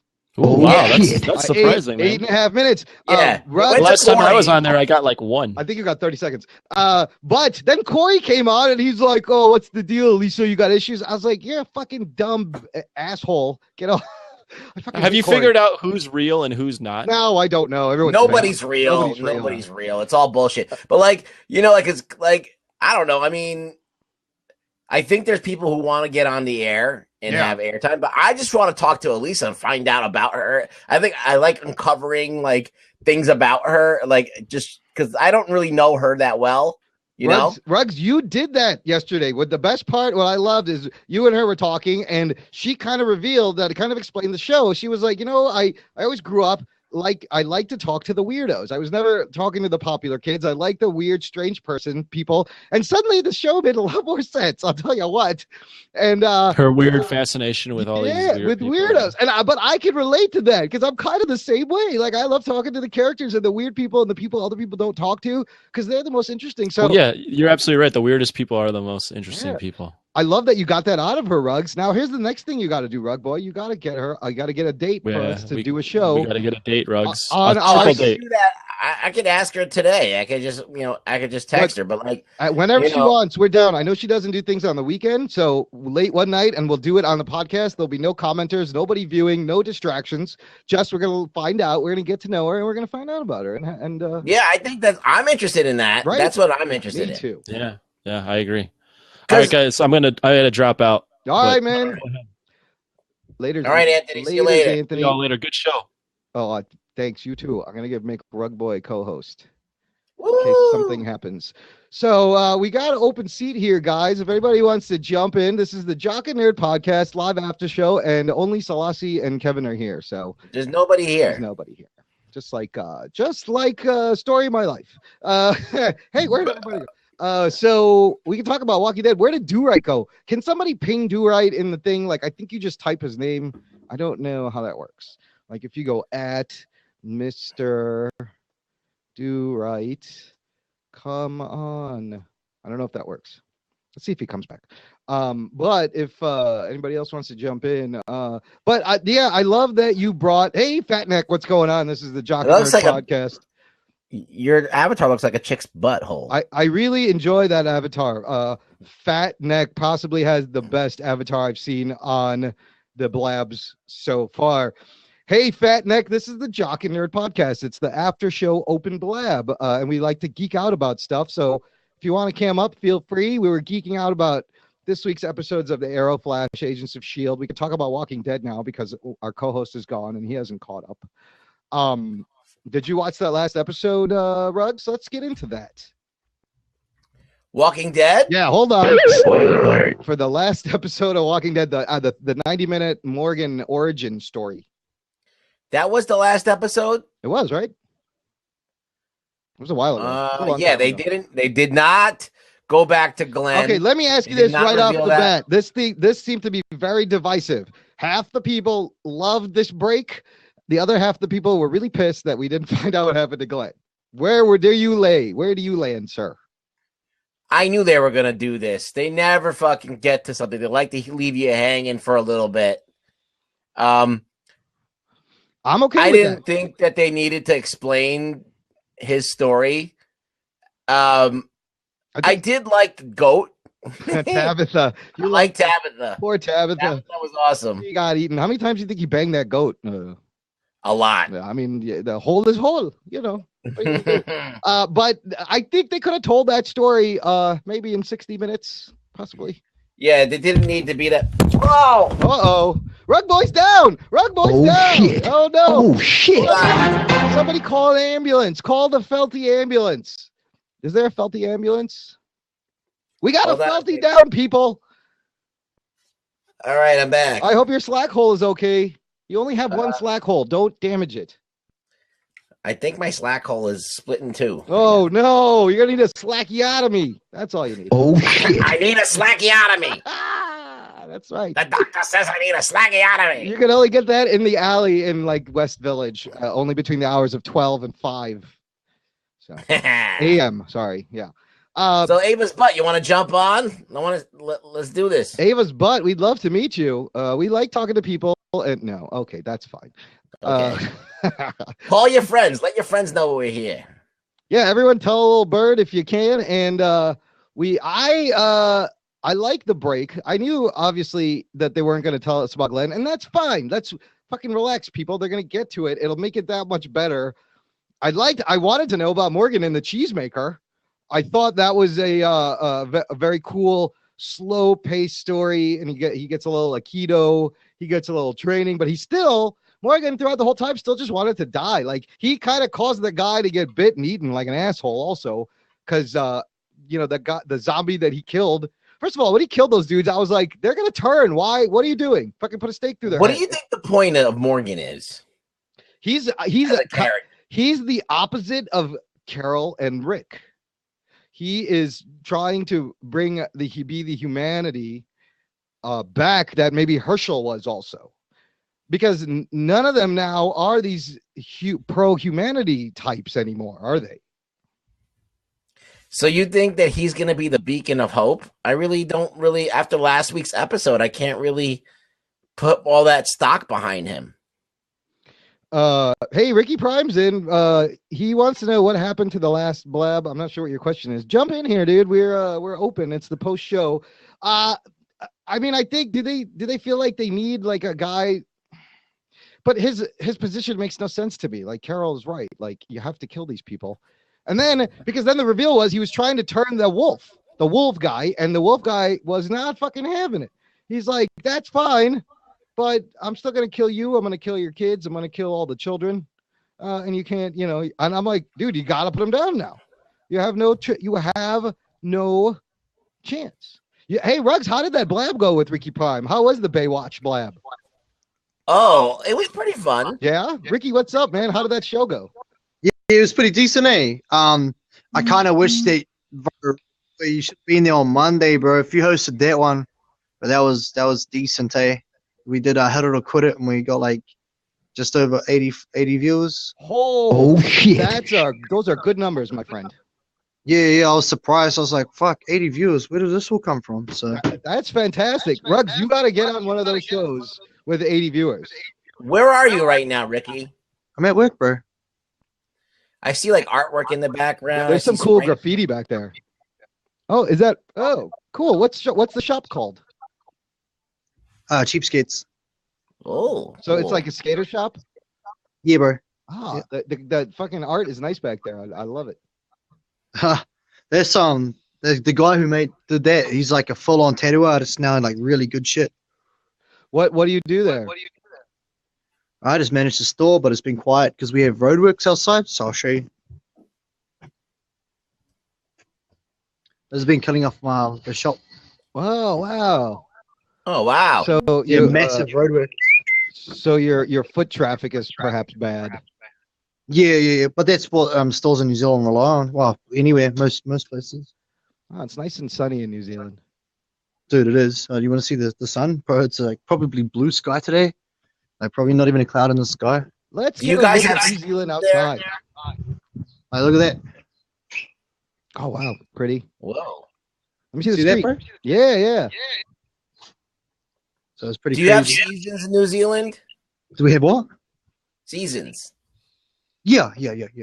Yeah, like it's really rainy and then really sunny. So is it You get summer? snow over there? Is it summer? What's the season now? There's like certain areas there. We've got like a little bit of desert and a little bit of snow as well. New Zealand's military, like they train, like they say that New Zealand's SAS military is like some of the world's best trained Because of where they train? because New Zealand's got every sort of climate. I see. They get all that Yeah. experience in the so from desert to like forest, they can train. So like like urban style or like sort of like jungle style. You got desert and then just whatever sort of thing you can sort of think of. We have it here, everything. So So Ricky, have you seen Supergirl nude yet? who's Supergirl? I want to see her. Oh, you missed it. We were talking about that today. Just Google Melissa Benoist nude and you will see all of the fappening. What? All of the fappening. Yeah. I like Were you privy to the fappening? What? Did you hear about the fappening? What's the fappening? It's not anything like Blue Waffle, that's for sure. Oh, it's kind of like Blue Waffle. Oh, it is? Same Okay. sort of All right, degree. all right. Ricky, You're gonna love the this. headphones, man. I'm getting a lot of bleed back. Yeah, I'll just mute myself. Explain what the fappening is, Rugboy. All right, I'm gonna explain the fappening. In America, a bunch of hackers hacked into the phone service for cell phones, and they hacked all of the celebrity girls' cell phones and found all of their nudies. So celebrities taking And put them on nudies the web. of themselves on their phone. So all of these celebrities' Whoa. fit photos are all on the web now. And Jennifer this happened like 6 months ago. Lawrence got hacked, and Melissa Benoist also. I want to know. I need to know where and when. Nah. Just Google, my friend. It's right on Google. Just Google that. So just like fucking shit. any actress that's American is pretty much been compromised. Yeah. So Hey, what's up? hey, what's up, dude? What's this guy's name? What's your name, dude? Oh, I don't know. What is it? I don't know. I don't know. How you doing, man? You from New Zealand? Born and raised? Yep. You ever been to the States? What's that? United States? You ever been to America? Yep. You have? Yeah. What do you think of Americans? They're pretty cool. Yeah, we're not all fat, lazy slobs. Yeah. Yeah, I thought so. I knew that's what everyone thought of us. I knew it. I'm actually half Hawaiian as well, so Oh, you work there? Or are you a customer? here I'm just a customer, but What are you buying today? What kind of skate shoes can Ricky put you in? Ricky, I'm gonna make you a sale right here. What do we got to do to put you into these skate shoes? What's it? You need a board. You need some ball bearings. You need some wheels. What do you need? Ricky Prime will hook you up. Any kind of skateboard accessory. I'm trying to get you a sale, dude. I'm trying to get you some commission. Yeah. You can have some permission to make a sale, but this is my flatmate. This is my roommate, the guy who lives with me at home. Oh, you can still buy stuff from you. Oh, you live with Ricky Prime? Oh, cool. Wow. What's Ricky like as a roommate? Does he give you his leftovers? Does he like leave his the kids? toilet seat up? Yeah, the toilet seat's up. Yeah. No, actually, the toilet seat's down. really? Yeah, I'm a toilet seat down. I'm a don't flush the toilet. Oh, you're the non-flusher, motherfucker. He twitters on the shitter. Which one of you? Which one of you twitters on the shitter? It's a good question. Oh nah, no one twitters on the shitter. I No? don't think. I do. I do most of my tweets while pushing one out. It helps. It helps them think. It's just it's creativity. Some people find Yeah. creativity in different places. All right, which one? Hey, we got someone here with some Arab. I don't know what their name is. Yo, I'm gonna bump, bros. Good to All see right, you. Ricky, nice to see you, All man. right, bye, Rick. We got- He's in the darkness. We got HMD4. Oh, from UAE. Poor connection. Try again. Oh, I would have. I would have. They're from United Arab Emirates. I'd have loved to talk to them. That's fascinating. I love talking to people from around the world. It's so interesting. All right, well, we need to get someone else on here. We got an open seat here, guys. This is the Jock and Nerd Podcast live blab after show. It's an open blab. Come on in and geek out about stuff. We're very nice people. I mean, he's a Felty. You can't get any nicer than the foulest Felty. You're in the dark. It don't matter. We can just hear your voice. As long as you have. Here's the thing. Everyone needs to have headphones because I don't need any of this audio bleed through bullshit. I'm an audio purist. Not really. I'm the purist. You're the purest Felty there is. Oh. Last week we had a no, you can hang out, dude. You don't gotta go. Last week we had a very active blab session. That was fun. Well, I'm feeling kind of weird right now. What? Did something go down the wrong slack hole? Is that what happened? No, I'm just a little bit. I'm a little cramped today. I got cramps. Oh, you need some Midol? Do they make Felty Midol? Take some Midol. It helps. Hey, public speaker, you want to come in here? Hi, public speaker. Welcome to the Jock and Nerd Podcast. This is our live after show on Blab. We record once a week, and we love talking to people. We love geeking out about things. We normally geek out about comic book stuff, but we like to geek out about what people like to geek out about. So, and if you want to jump in and say hi, feel free. And we're just talking about. We were talking about The Walking Dead, but we've talked about Gotham. We've talked about Arrow. We've talked about The Flash, Supergirl, Agents of S.H.I.E.L.D. What else? I don't know. I don't know. We should do current events. Okay, what's going on, Ruggs? How about that presidential fucking whatever? You know what? I'm so out. Well, I think you should run. The funniest thing is that Donald Trump has, and I'm an idiot. Yeah. Donald Trump's vocabulary has less words than mine. This is why, listen, if Trump gets the nomination, I think you could run for president. Oh shit! And easily win because you might as well. I mean, like, yes. I mean, like, why am I not a billionaire then? Like, I'm smart. I think I'm smarter than Trump is. It's dangerous. It's dangerous how popular it is. When I listen to him talk, I feel like I'm smarter than him. It's another part like, of. I have like a very like. I mean, not only that, but like, see, George Bush, like George W. Bush, was an idiot, but he wasn't arrogant. Yeah. So this guy is not only an idiot, but he's an arrogant idiot. This is like he says everything is great and we're gonna be better and we're gonna be great. We're gonna kill those fucking dudes over there. We're gonna build a wall. Those guys are not good. They're terrible. Everybody's fired. I'm telling you, they're terrible. Everybody's fired. That's the first thing I'm gonna do. Look, this is another step closer to that movie Idiocracy. He might as well be Hector Camacho, ex-porn star UFC fighter who wins the presidency. If this motherfucker wins, dude, I don't know. I don't know what to think. I don't think it's reality anymore. I mean, look, this is the thing, is that it doesn't matter who's president. No, it doesn't. It really doesn't. It's all fucking mouthpiece for. They just do what they do. Anyway. It's all like a fucking joke. I mean, like, they really don't do. It's for they show, can't get shit people. done. It's for show. I think that there's like a shadow organization that's really running the fucking country. I think it's Submariner, Namor, Doctor Strange, Hank the Beast, and Iron Man. The Illuminati. That's who's running it. You really think there's a real Illuminati, though? Yeah. I think there's something. I think you're right. I think when it comes down to it, I think there's a small group of really, really rich and powerful people kind of deciding things, planning things out as we go on. What are your thoughts on Bernie Sanders? Do you have any thoughts on Bernie Sanders, Ruggs? I mean, look, I feel like that I'm kind of like, see, the thing is, I'm on issues. Usually, I'm one of those people that I don't really like too much government. Yeah. Small government. Okay, you're a small government guy. Okay, there's nothing wrong with that. But there's things that you got to do to, you got to protect the people. Like, healthcare should be a public thing. Like, other countries have it and it works fine. There's no reason to be afraid of public healthcare. All right. And education. You got to put money in public education. Yeah. Okay. But all these other programs that like help out people for being lazy and doing nothing, I think that we should get rid of that shit.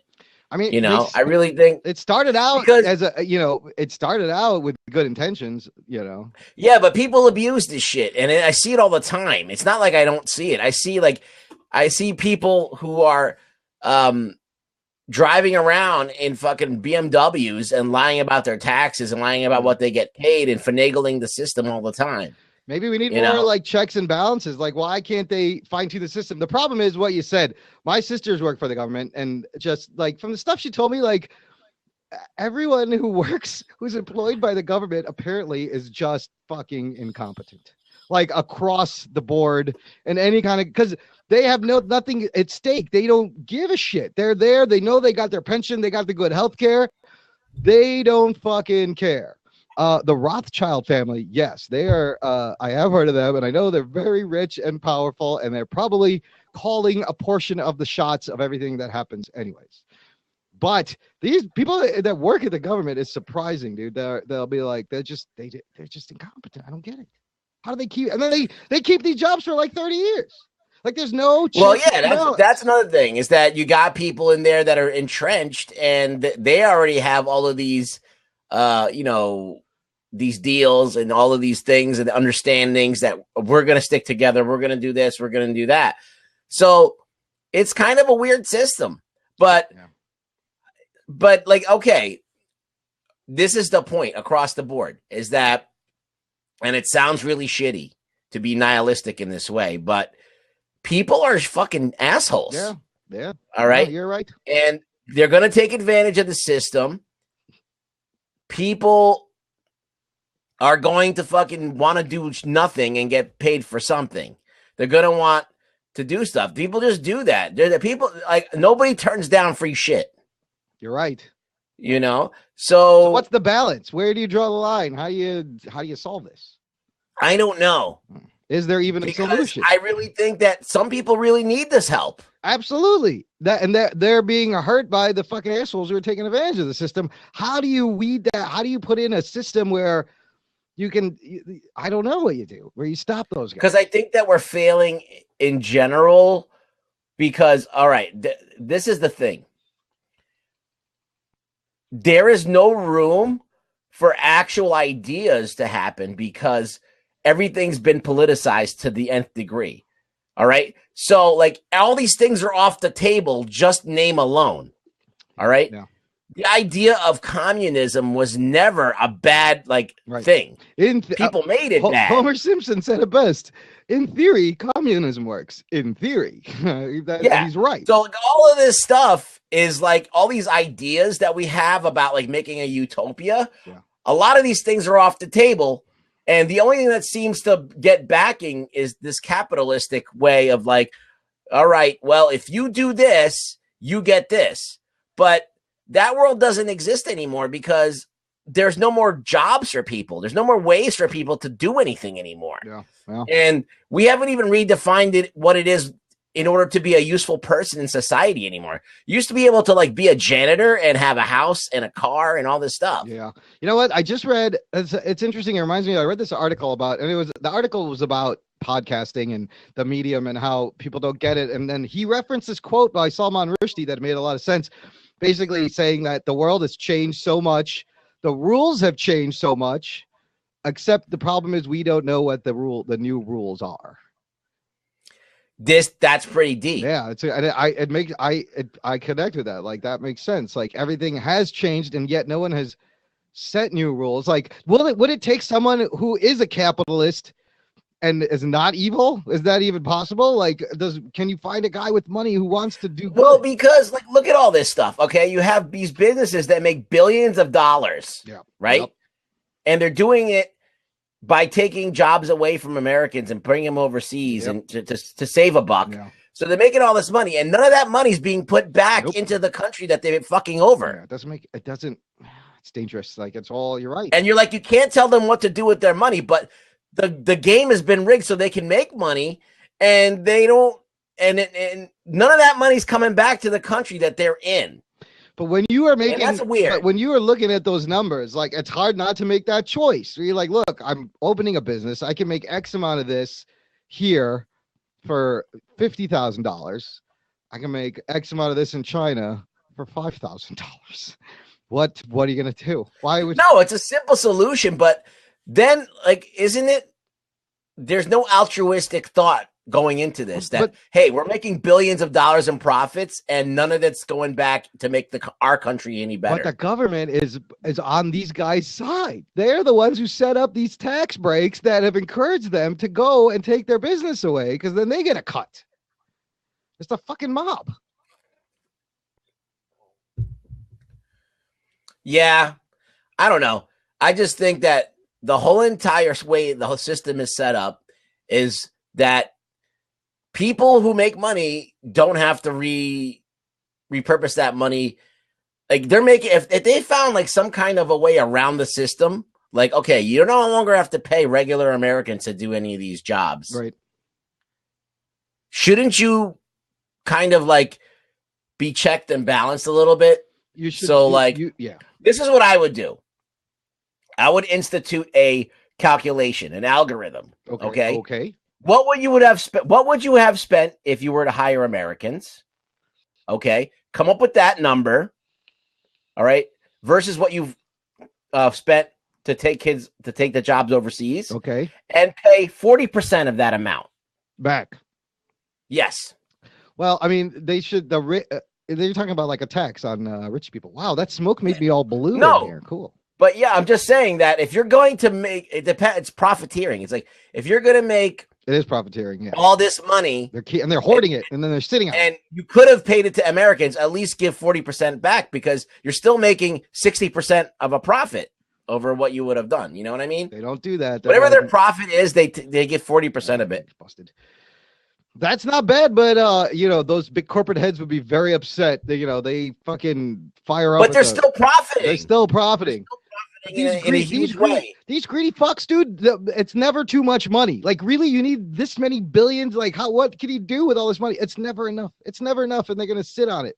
And you're right. The gap between the really rich, the one tiny 0.0%, and everyone else is growing so fast that this can only mean like something bad before it gets better. Yeah.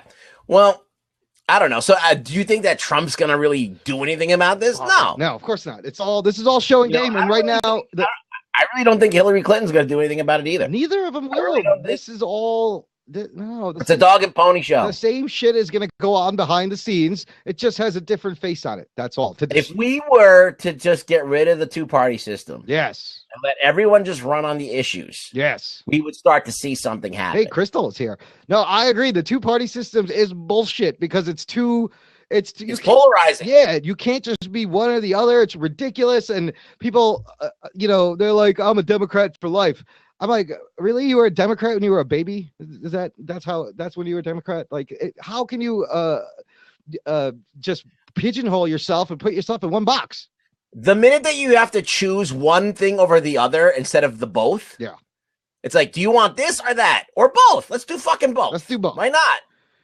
Why can't we have fiscally conservative and socially liberal? Why can't we have that in one candidate? It makes too much sense. Because what side would that candidate be? He'd run on a third party. It would fuck up all the votes, and he would have just wasted his time because the whole system is fucking rigged anyways.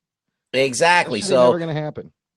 If you if you do campaign reform and you get rid of the two-party system, then we can get going somewhere. Fuck it. I say let's go back to the monarchy. Oh, shit. Let's go back to jolly old England, everyone. Hi, Crystal. You want to say hi? You can jump in if you want. We're just fucking shooting the shit now. I love when Crystal comes on because I can hear all the noise in her house. Can we hear what you're cooking today? Yeah, what's she cooking? Who's yelling in the background? All kinds of noise. It's the greatest thing for a broadcast. It's- Crystal, you gonna let him talk shit like that? Come on. Well, I'm just saying the truth. It's not like I'm lying about anything. No, it's fine. It's just life, you know. Oh, she's at Del Taco. Even better. I love when people are out in public and they join the blab. Like, that's the best thing. Lisa did that at the Mexican Del Taco, restaurant. is that like a Taco Bell? Is it like a franchise? I don't even know what city she's in. Del Taco. That means of the taco, I think. It's better than Taco Bell. It's better than Taco Bell. It's like our, Burrito King number 12 here. Do you go to Taco Bell, Imran? No, I haven't in years. Do you go to what? Do you get Mexican food? Do you go to any of these chain restaurants? The only one I occasionally go to, and it's funny because I fucking ragged on them in this episode, is Chipotle. Because you can get, it's pretty much straight ingredients like brown rice, green onions, guacamole, lettuce, and then like the carnitas are apparently like the best meat there. And that's it. There's 4 ingredients. It fucking costs $12. There's literally 4 ingredients in there. It's like $10. But it's about the cleanest fast food I think you can get. Aside from that, I haven't gone. It's been a long time. Well, now no one's gonna go to Chipotle because this shit is fucking giving people. Plus, did you hear about McDonald's is hurting and they're planning on shutting for the first time. They're planning on shutting down stores. Their profits are hurting. That's why they expanded the breakfast all day, because people ain't eating their fucking horseshit garbage food anymore, and they're getting smart. And now McDonald's is freaking out and it's financially hurting them. Like, we're talking about making change in the system. This is how you make change, people. You vote with your The people stopped eating McDonald's. I think that Super Size Me had a lot to do with it. It was the start of it, but people were still eating McDonald's. And then the viral shit started coming out with the pink fucking they just shit. But I would just think people would like actually think about what they're eating and be like, maybe this isn't the best thing to put into my body 3 times a day. It's so weird though. It's so weird though, because half the shit that you buy in a regular supermarket is terrible for you. It's really impossible to find clean food if you think about it. Everyone's GMO this, GMO that, and I was like that until I realized that like every fucking thing is technically GMO. Like now, like it's too late. Fucking nothing like bananas actually don't look like bananas. Like the stuff we see in the supermarket didn't used to look like that originally when life started and whatnot. So we fucked with things so much that you don't even know what's good meat and good produce. Like, it's impossible. We've been fucking with shit since Mesopotamia, dude. Yeah, that's true. That's true. The minute they figured out how to make bread out of grain, that's your first processed food. That is the very first processed food. Slicing shit then, man. Yeah. Yeah. The wheat is completely different from what actual wheat used to be. Like that real wheat doesn't even exist anymore. So I don't know what the fuck we're eating. Think about put that in your pipe and smoke it. I'll smoke all that wheat. Roll it up in a big fucking doob. But I used to, and I tried to be really clean, and I paid a lot of money for like grass-fed shit and cage-free this, and then I'm like, I think I'm just wasting money. I don't think any of this shit is real anymore. It's a weird thing, man. Like, there's a lot of people going vegan now or vegetarian, which I don't think that's completely healthy. Also, we are. I don't know. I mean, like, there's my train of thought on this whole process. All right, we were like kind of vegetarian race originally. Okay, we were apes. Yeah, we were like an ape, like you You don't think we were omnivores from the beginning? We might have been, but like I think we were primarily, plant based. But look at the teeth, dude. It's in the teeth is the evidence that we needed to. Yeah, let me finish what I'm saying. Right. I'm an ass. All right. Shit. At a certain point in time, when you make the transition out of the trees and into the tall grass, and you can't eat just stuff, there's not a lot of stuff to pick out from the trees and stuff. Yeah. You got to start turning to other life sources. You got to eat bugs. And then eventually you move to like little mammals. If we didn't do that, we would still be in the trees. So because we came down and we started eating meat and we started hunting and following food and spreading out through the world, that's why we're here. Yeah. So to deny that part of ourselves, which got us here, it's like okay, I know it's hard to like kill animals and shit, and I'm an animal lover, but it's kind of like, dude, if you were like the size of a fucking like ant and you came up on your dog would fucking eat you in a second. It's the life You cycle. wouldn't even think about It's it. natural selection. It's just the way nature works its way out. Now, say we don't need to kill all the animals so that they don't exist anymore. Originally, we should have been a race of people who take what they need from an area and leave the rest alone. The problem we came into is when civilization decided we are now going to take up land and grow more food than we actually need. Yeah. That and the Industrial Revolution, and things split off into another plane there, where in the meanwhile there's still there's like Bushmen and Mbudi and tribesmen who are still living that original path of humans, that you live where you live, you eat what you need for how many people you are populating, and it's not too much because you only have limited resources, and you leave everything else alone. That lifestyle makes sense to me. Now, go back to the diet. I agree with you in the sense that our diet should be primarily 90% plant-based. Absolutely. Plant-based. And then that 10%, you're going to have meat, lean meat, protein. You don't need a lot of meat. You don't even need to eat meat every day, but you do need plants. Plants is life. Plants is medicine. And I think people, they fill that with processed bread and pasta, which is just, it's grains. It's too much energy you don't need, that you don't use, that you don't burn off, that turns into fat. Yeah. I mean, I agree with that. So like, I don't know. I just say people kind of like get all crazy and political about even just that, like just food. Yeah. Yeah. And, the industry, everything that's industrialized to make a buck, that's driven by capitalism, it's pretty fucking ugly when you look at it. McDonald's was, I don't know if they still are, but they were the largest buyer of lettuce, of tomatoes, of produce. The largest buyers of food in the world was McDonald's. So, that's great. I mean, I don't know. It's crazy that they're taking a hit now. Yeah. Hey, anybody want to jump in? We might wrap it up soon. I don't know. It's been 2 hours. How you feeling, Rob? How long have we been taping for? A little over 2 hours. Oh, okay. Yeah. 2 hours, 15 minutes. I can go. I don't know if anybody wants to jump in, say hi. This is the Jock and Nerd podcast. I think we should rate another person's podcast. Just jump on other people. Oh, should we jump onto another, just like invade them and be like, blah, Jock and Nerd, blah. Yeah. Can you imagine if I went on somebody else's blab and just started fucking playing just like horrible, like wowie zowie sound effects and annoy the shit out of them? Then they'd kick me out. Yeah. Yeah, but who cares? Who cares? Then we go on to the next one. I jump on people and stuff and just go in there and go, hey, what's up, dudes? You want to go blab trolling? Is that what you want to do? Not trolling, just get the word blab out. Blab hopping. Yeah, I know it's frowned upon, but fuck them.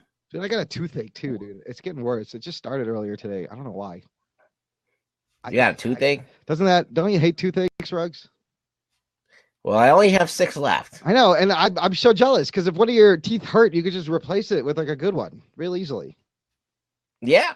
Just pull it out and fucking glue another one in. It's great. I wish I could do that. Ow. Well, what, I don't know. That's weird. I mean, it hurts that bad? Can't ambush all that shit? Yeah, I might have to get something's going on back there. I don't know what the fuck's going on. Uh-oh. Emergency extraction, people. Let's pack it in for the night then. All right, unless anybody wants to stop and say hi, we are going to wrap up the Jock and Nerd. Hey, I am Larry. Jock and Nerd live blab. You want to jump on, Larry? We still talk to you. We're about to wrap up the show here. Unless anybody wants to say hi, we love talking to people from around the world and geeking out about things you love. Whatever, it can be anything. It doesn't need to be comic book related. Hello. Or if you have a question for Rugboy, or you need some advice in a life matter, life decision, Rugboy is very good at giving really bad advice, which can inform what you should probably do, which would be the opposite of whatever Rugboy tells you. Yeah. So you still lead them down the right path. They just have to know where to find it, basically. Well, I'll just make up some bullshit. Or that's always good.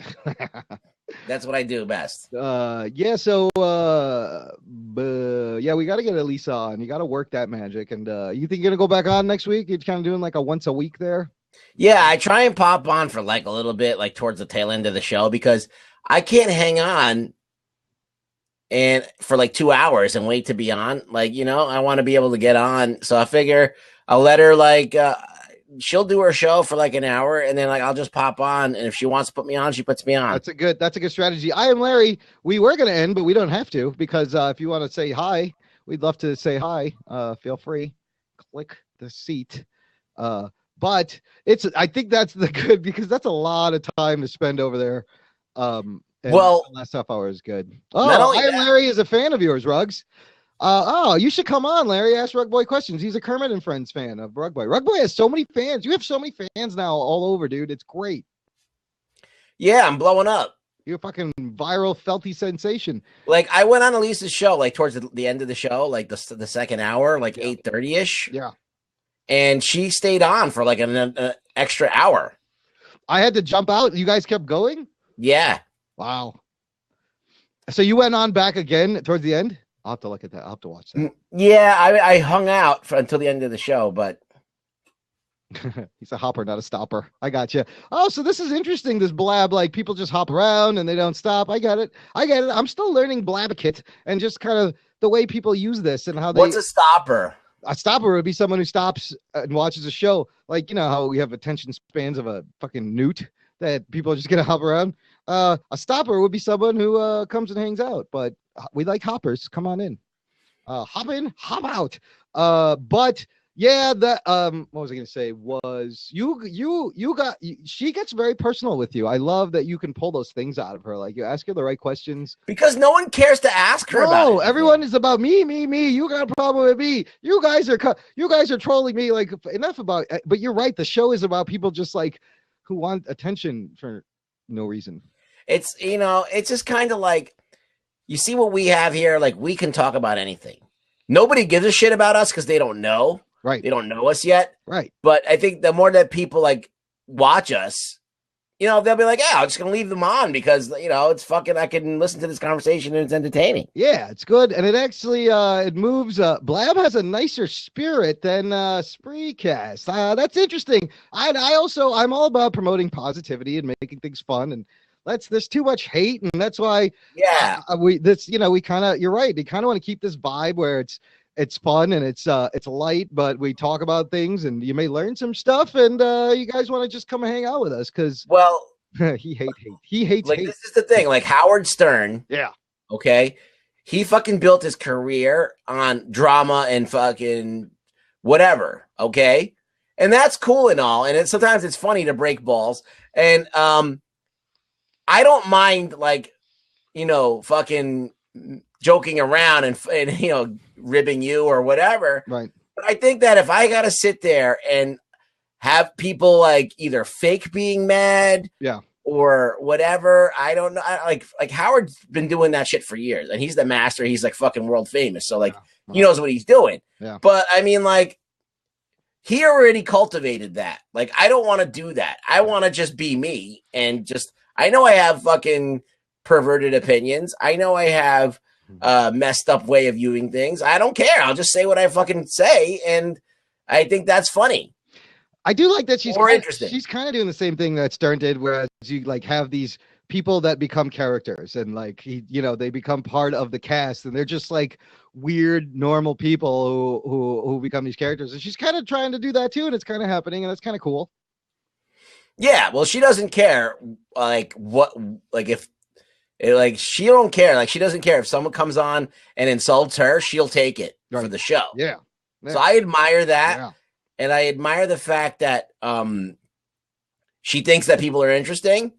Yeah. But I do think that when you read like a lot of the chats and the people, especially the tweets after. Yeah, it's fucking ridiculous. It's just like brutal. So I Am Larry makes a good point. He says, but Stern also brings interesting interviews. And this is what I think why I like what we do is because we have that in doses structured around actual stuff. And we're in between that space where people come to hang out with us because they like us and want to listen to us. But we talk to really interesting people and we bring out things in them and they're really interesting conversations. If you talk about Stern, all right, Stern doesn't need the whack pack at all. No, he's a great interview. He could just talk. He doesn't need to interview people. He could just talk to Robin for 2 hours and it'll be interesting. I think he's a really good interviewer, though. Also, And he'll talk about himself. Yeah. He'll talk about his life, his experiences, and he'll poke fun at himself, and he'll reveal a lot about himself. You know, even if he's lying. Can he still do that though after all these years? Do you think there's still stuff to reveal? Still stuff people don't know? Howard's tool, like his cachet of things that he does, is pretty deep. All right. So he's got, you know, so there's always like 4 things going on in his show. Either he's talking about his life and it's just him and the microphone and maybe Robin chiming in just to like, so he doesn't sound like he's just talking to himself. Yeah. So that is a huge part. Then if he gets bored, he talks about the people in the studio that he works with and whatever drama's going on, whatever interesting or whatever hypocrisy is going on. Yeah. And that's then if that gets boring, he goes to the whack pack and makes fun of them and just has this like, you know, humiliation party at their expense. And then there's celebrity interviews and musical performances. That's a lot. So there's a lot of stuff going on. So he still has this whack pack, like currently? They're dwindling, but he still has them. But, you know, that's the thing I admire most about Howard is his interview technique and the fact that he could just, one mic, just be interesting. I mean, he, you know, as people brag on him as they do, he is, you know, everyone said it. He is the pioneer of that type of thing. He's the master. But I feel like he maybe, and he's given birth to a lot of awesome shows and like it filters into the podcast too. But then he made that whole thing about he like dissed podcasts and said they're all losers and they want to be on the radio. And like, I feel like that kind of stuff sometimes is showing that he's out of touch a little bit. No, I think he's right. I mean, look, we're pretty brilliant and no one even knows we exist. All right. It's a good point. I mean, like, nobody knows. I mean, honestly, like, we always have, there's no dead air. Yeah. We always have an opinion about something. We could talk about shit. And I'm not saying that we're the greatest thing since sliced bread. I'm just saying that we're pretty good and nobody knows about us. No one cares. So, I mean, he's right. Like, there's a bunch of people who are talented that are just pretty much throwing their time away into like this void. It's very saturated. And that is part of the problem is that it's so easy to do. There's tons of hundreds of shitty shows you got to sift through to get to good shit. But on the other hand, you got to start somewhere. Nobody knew him. Nobody knew him when he started. You got to start somewhere, you know, at some point. So, but the content, again, the content will make the stuff rise to the top. And you have to just rely on that. And, you know, promotion is part of it. But the content, you got to have the good content. And I think we do. And I think we continue to do this, continue to keep putting out this content. People will catch up. And at some point, it should snowball into some. Just take the interviews that you just did. Okay, like Eric Sharkey. All right. Yeah, Sharkey. He's a guy that nobody really knows. Yeah. All right. That could have easily been a fucking boring, tedious interview and not fun to listen to at all. Yeah. But it was fun. It was full of information. It was fun to listen to. I guarantee you that I could have put anybody and they would at least listen to it and say, hey, it sounds like a radio show. It doesn't sound like some boring ass shit. And so, you know, that's important. So I just put a link in the blab. That was episode 54. If you guys want to check that out. But this is so that's part of like what I like about doing this is first of all, I like talking to people that nobody else has talked to on a podcast because there's a lot of guests that go on to all the podcasts and they say the same fucking shit. I like turning people on to new people. I love meeting strangers. I think everyone has a great story. So to me, if nobody knows you, and we're going to talk to some people that nobody knows, local comic book artists, but I love talking to people and finding out their story. And thirdly being, again, my view, if you make something, if you are creative, if you are a maker of art, you have every right to come into the show and sit down and talk to us because you are contributing to the arts and you clearly have an opinion because you're an artist and that makes it valid. And there's so many people like that. And you don't have to, everyone has an interesting story. It's just a matter of asking the right questions and listening and getting there. And I love that journey. I love that journey. If you are a person that puts their thoughts out there, whether it be on paper or finds a way to somehow distill what's in their brain and make it happen somehow, make it materialize, that's a risky thing to do because some people could sit there and be like, hey, you're fucking weird. Yeah. Yeah. It's the most vulnerable thing you can do as an individual. This is why artists, they're so necessary. Now, Ruggs, I got to tell you, coming up here in a couple of weeks, like I've had Anthony bring strangers into my house to record, but he's known them. I am literally, like I said earlier in the show, we are getting emails from a lot of independent comic book artists, a lot of local ones. I'm literally going to invite strangers into my house that I don't know, I never met. Here's why. Part of it is a social experiment, but the other part of it is us, Anthony, and myself, and the listener will all get to meet the person at the same time, and it'll all be sincere and very organic. That's pretty ballsy. Right? I'm literally inviting people I don't like. There was a dude at a cafe like a couple months ago, and he was working on a web comic. And I just sat down and I was like, "Hey, dude, what's your web comic about?" And I started talking to him, and I'm gonna have him come in. And then I was like, "What if this dude fucking kills us? Like, this is all I just told a random stranger to come in my house." But he's got a website and a presence, and he should be legit. Plus, on their end, is it strange for them to come to a stranger's house? I mean, of course. Yeah, maybe you're gonna butt rape them. Exactly. They're so trusting to be like, yeah, I'll come over to some place I don't know. However, if you look up jockandnerd.com, you're gonna be like, okay, this is a legit show here. So Larry, what do you think of my appearances on Elisa's show? Like, do you think I derailed the show? I mean, that's what I feel like. Some of I think Larry's gonna say you are the best part of Kermit and Friends. Oh, shit. Yeah, I called it. See, I think a lot of Kermit and Friends viewers think you are the best part. I see it in the chat every time you go on there. They fucking love you, Ruggs. Yeah, I think I bring a different view to the show. I like, Larry, your check will be in the mail for $1. Okay. Post dated. Just don't cash it until the end of next month. Thanks. I like to bribe people. Now, if we can only get anybody here on this thing. Hey, Larry, do you ever cam up on Kermit and Friends? Or you are was he the hopper, not a stopper? No, that was the other guy. Yeah, he's a hopper now. Oh, thanks, Larry. Listen, come on and say hi. There's no need to be shy. No pressure. But you're very nice for hanging out and watching, and we really appreciate you hanging out here with us. So, okay.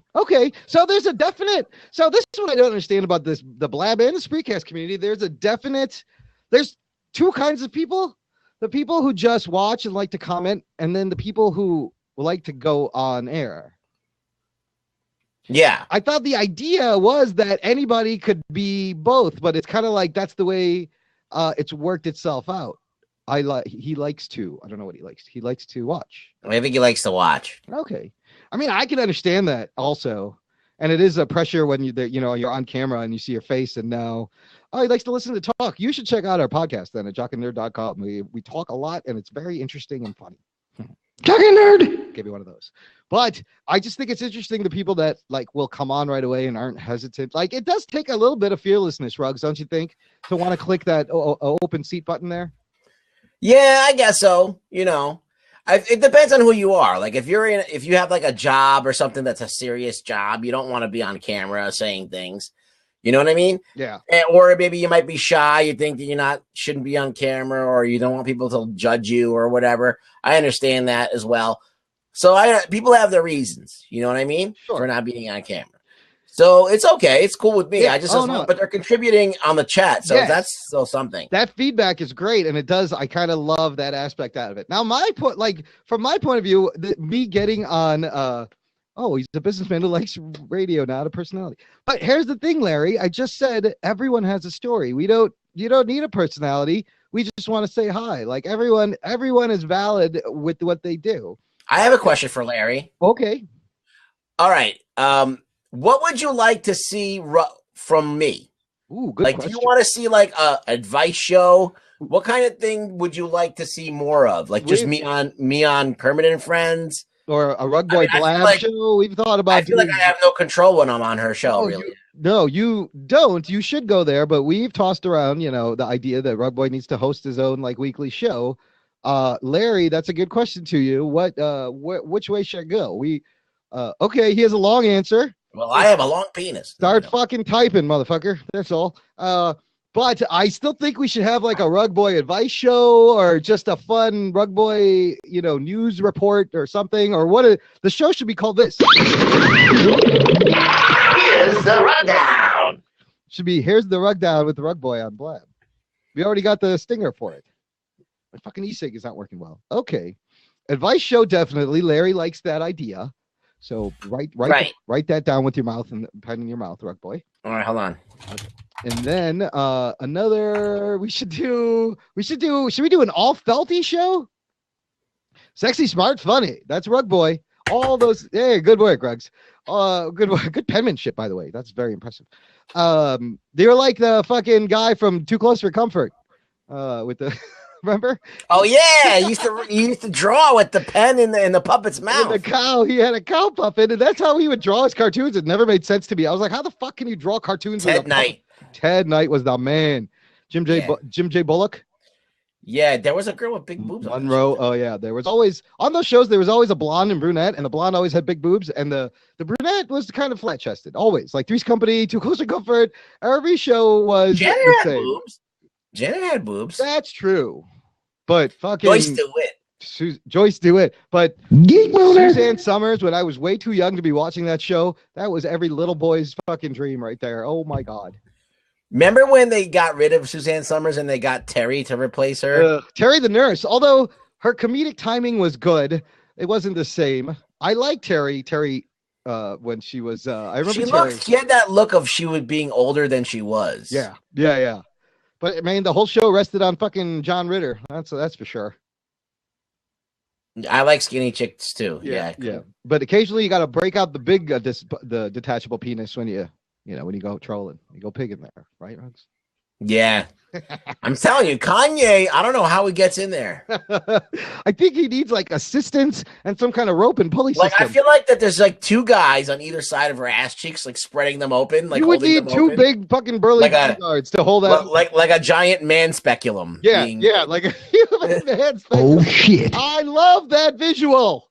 Somebody draw that. And then Kanye just takes a running start and he jumps in there. And he's wearing like a Superman costume with a cape, and someone Photoshop that together. That's hilarious. That should be a meme. Oh my god! Make that a thing. Yeah.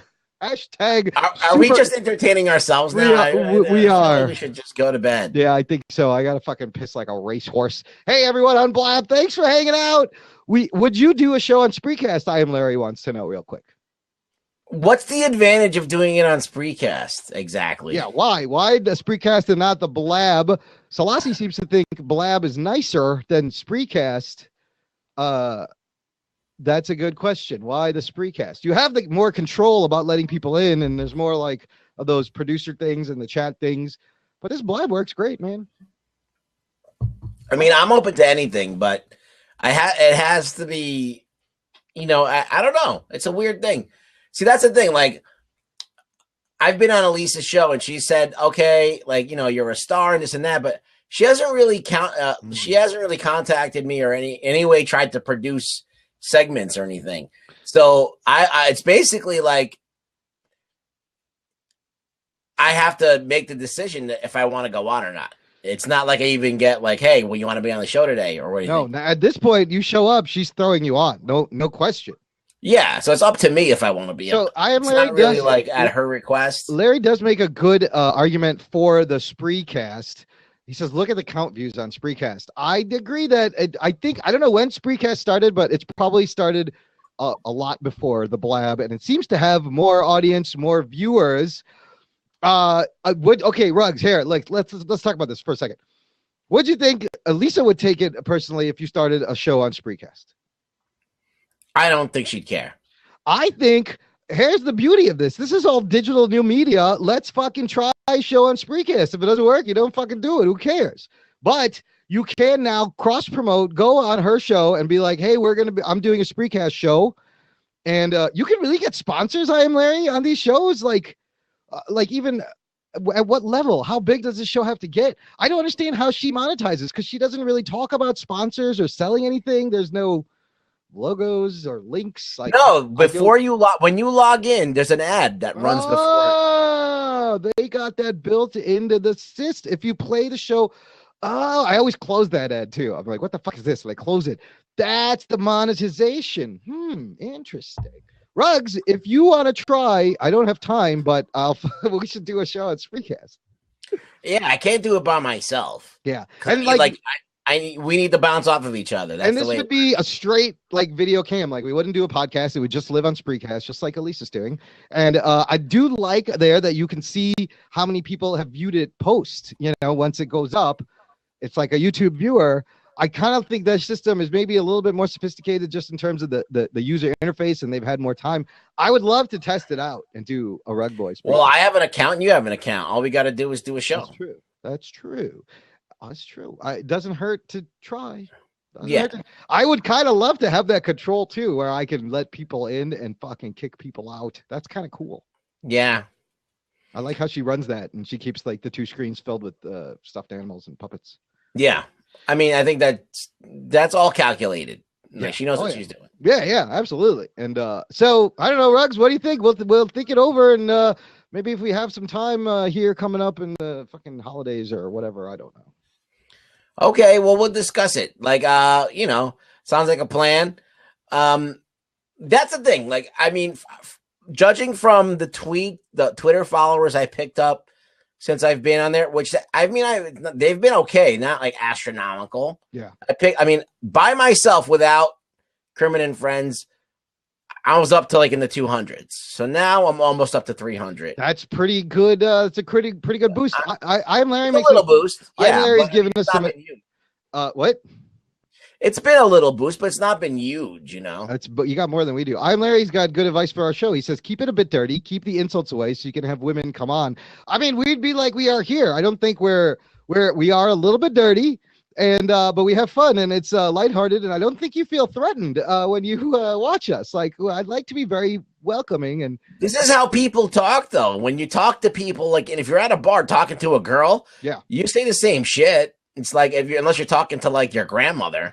Yeah, yeah. But he says the chat is terrible there. Do you mean the users of the chat or the system, how it actually works, or the fact that there's just shitty fucking people there trolling? Yeah, that's what I thought.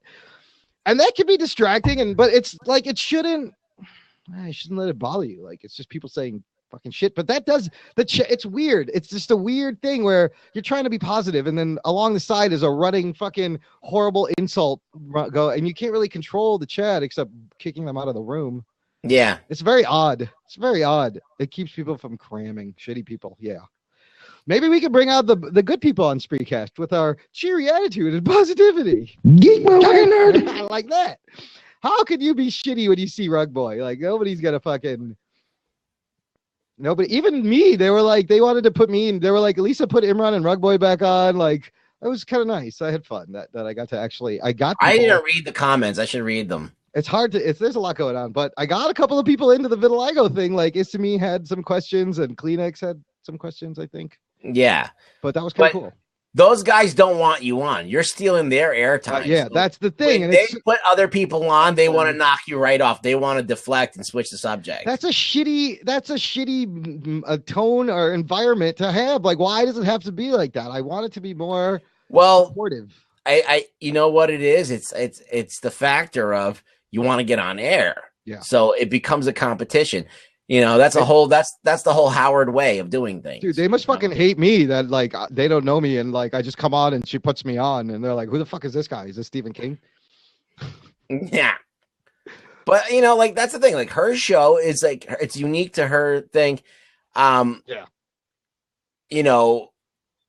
I don't think I would do that as much if I had my own show.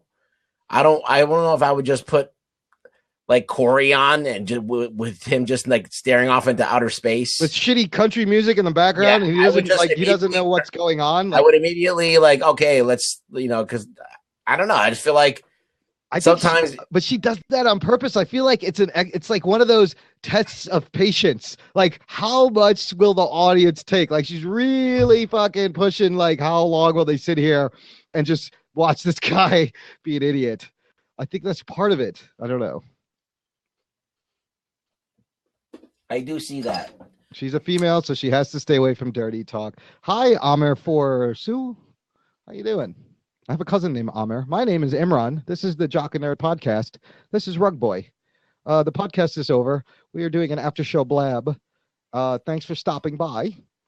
We do love talking to people. If anybody wants to jump in and say hi, don't be shy. You want to come on? Anybody wants to come on? You can jump right on. We are good, Amir Forsu. Where you watching from? What part of the world? Oh, it keeps people from. Oh, I got what you're saying. But I think we should try a Spreecast show, Ruggs. I'm kind of curious as to how the system works, just from like a nerd techie point of view. I'm down for whatever. Okay, all right. I'll do anything. Just you know, have you? I feel like we owe it to ourselves to see how far we can take this shit. Do we do Jock and Nerd over there? That would be going confident. That's good advice. What's it, new branding, or do we use this brand and kind of extend it or not? I don't know. Well, listen, anything that I do, I'm gonna constantly plug the Jock and Nerd. So I mean, I'm okay with if it's a Rugboy, like really Rugboy, because the Rugboy show. It's still part of the Jock and Nerd. The product that you have at Jock and Nerd is good. Yeah. So that's what. At the end of the day, your podcast is what. Do right here. Oh, Do Right is here. But it's always you're just an extension of it's like a spin-off. Yeah. There's Mr. What's up, Do Right? I see So Wong and Mr. Do Right. There he is. What's up? What's up, dude? Jumps into the fucking like a superhero. I think he just landed from a trip flying out in outer space. That's what it looked like. I'm better than Supergirl. Yeah. Yeah, that's not hard, dude. You don't have much to fucking. Hey, you're right. Did you Google that shit? Oh, hold on, let me turn it up a little bit so I can hear y'all. Did you hit up that Google Do Right?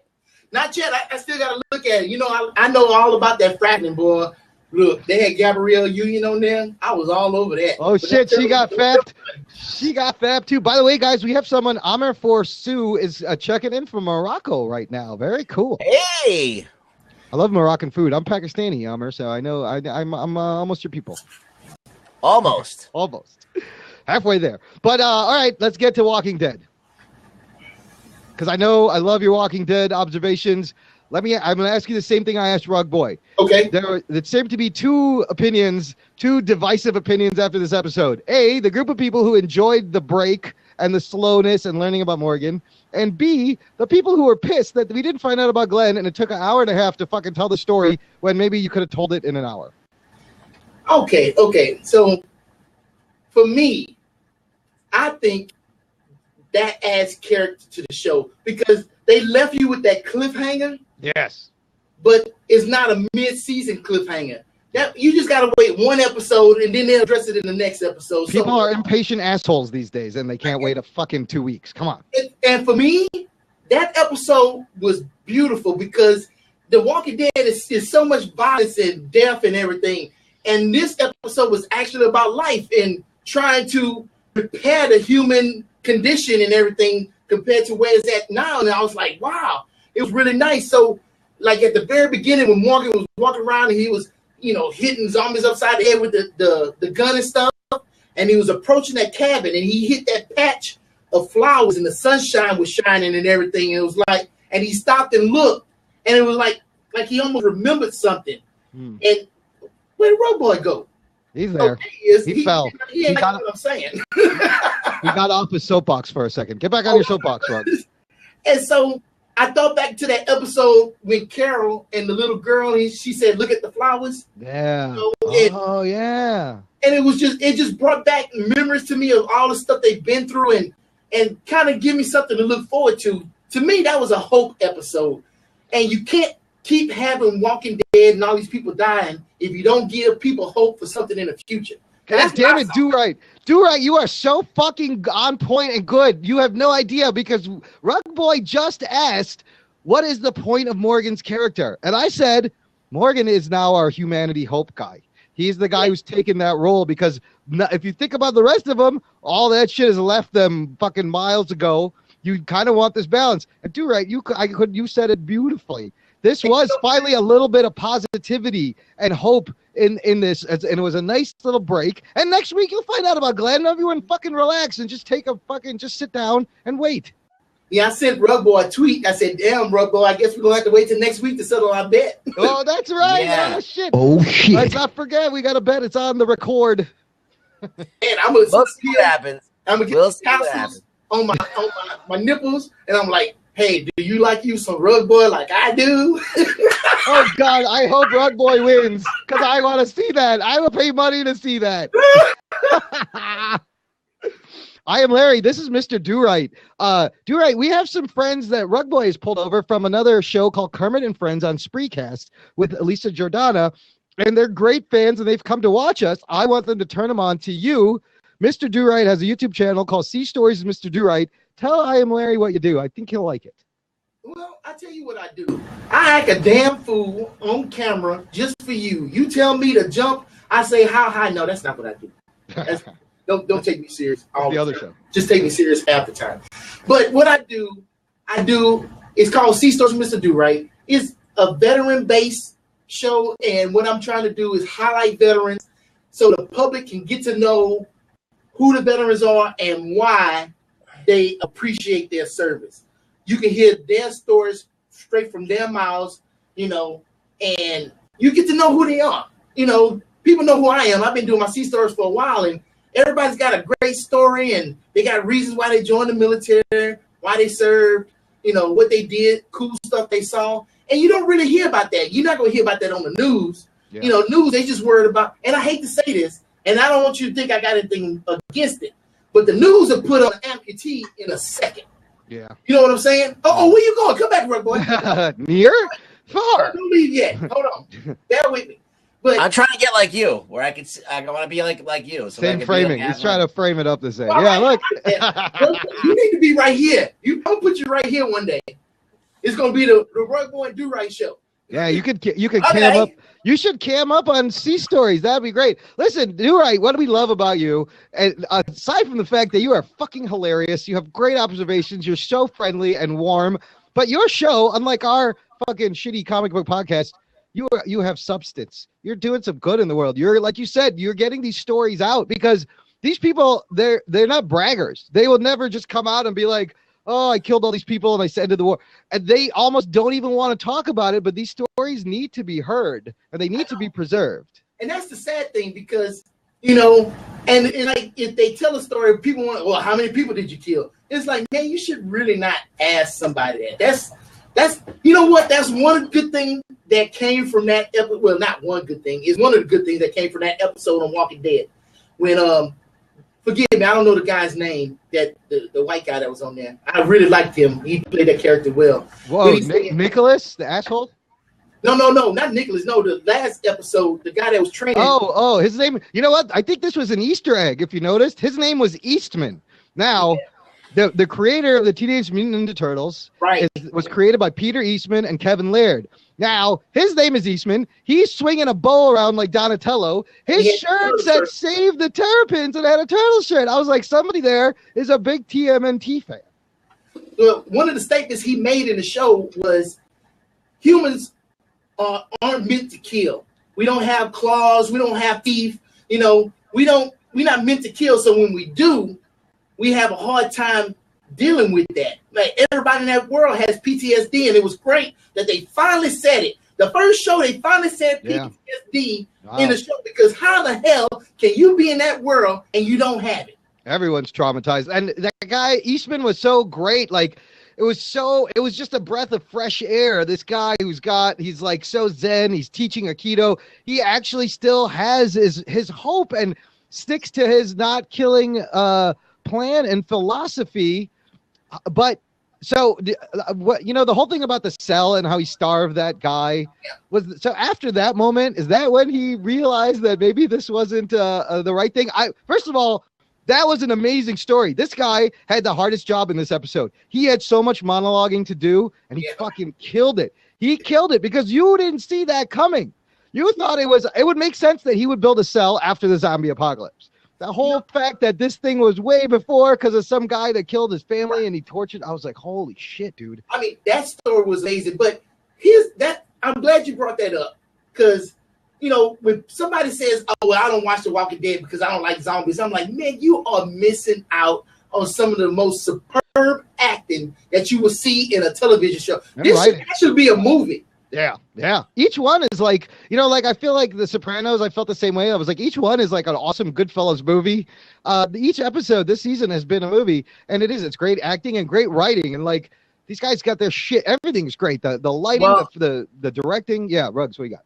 I agree that this episode was necessary to show like maybe a way back to humanity, or maybe express some of this stuff about how people are affected by having to kill these things all the time and even kill each other and all that stuff.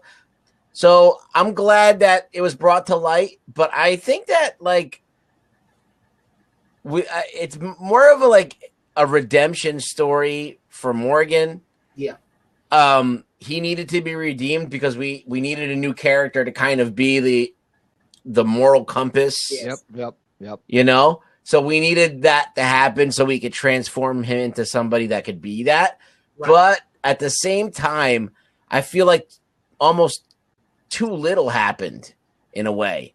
Like it was too quick of a turn, you know? Maybe he really wanted to be back to normal, but I think that he would revert really quickly if he was back, because that's his baser instinct. But even towards the end, he was still like, kill me. He still had a death wish. Let me ask you this. I love the reveal, the fact that this whole story, he was telling that wolves dude. Right. At the end. Now, the fucking guy didn't make a fucking difference. The guy was not having it. He's like, I'm still going to kill everyone. I'm going to kill the children. Do you think this is going to break Morgan? You have to kill this guy. You're fucking Aikido. Everyone's life is precious. It clearly is not going to work on these motherfuckers. You have to kill in this society, unfortunately. There's no way that you can't. But I got to go real quick. I'll be back in like 10 minutes. Okay. Or however long it takes me to shit. Okay. News, brother. Come on back. All right, we're starting the timer. So we know. Okay. Does it come out like felt? Yeah, it's like a fucking bag of cotton exploded, and then it just sticks to everything. It's not fun to clean up, so I know it's going to be a while. Easy to clean up. Well, yeah, it's fluffy and it's light and like it's only like poop you can vacuum, and then just you stuff it back. And then he has to. Like the thing is, it's all over the place and you can't get it out. It may be like. The problem is at some point he has to stuff it all back in, or he's gonna go limp. So it's just like it's a horrible nightmare of a cycle. I wouldn't wish that life on anybody.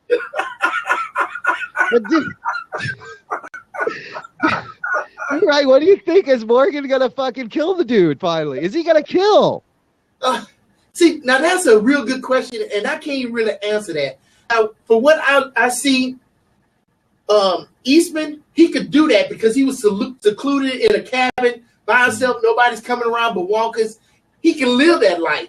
But once you jump back into society, it's going to be a little bit harder. Yeah. But the Aikido, is it Aikido or Keto? Aikido, I think. The Aikido way said that you do it regardless. So I think he will stick to his guns, and it might, he might convince some people, but they might not go all the way in to be like, okay, I will give an extra second before I shoot somebody in the head. But I don't think he's going to affect Carol whatsoever. Carol's the polar opposite. Here's the thing, though. Like, how much mercy can you afford in this world? So, okay, say he doesn't kill him.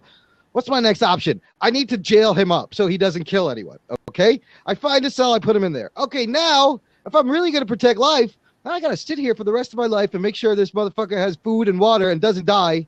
I can't just leave him here to die because I should have just killed him. Like, how far is this? How you can't do this in this world anymore.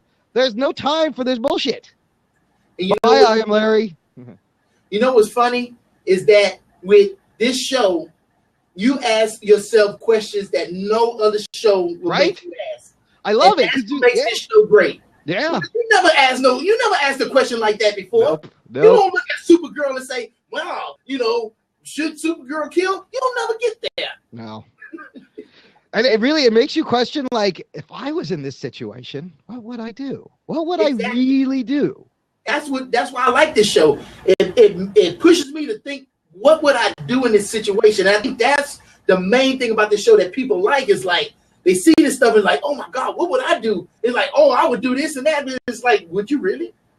You know, would you think about this? And that just makes this show that much better. I love it tremendously. They're exploring like people have dark nature innately. Like, would you go the way of the governor, or would you stick to your guns? Would you become a wolf? Like, goddamn, dude! Like the layers of the show is so awesome because it's like a philosophy class. This is like a college class in sociology.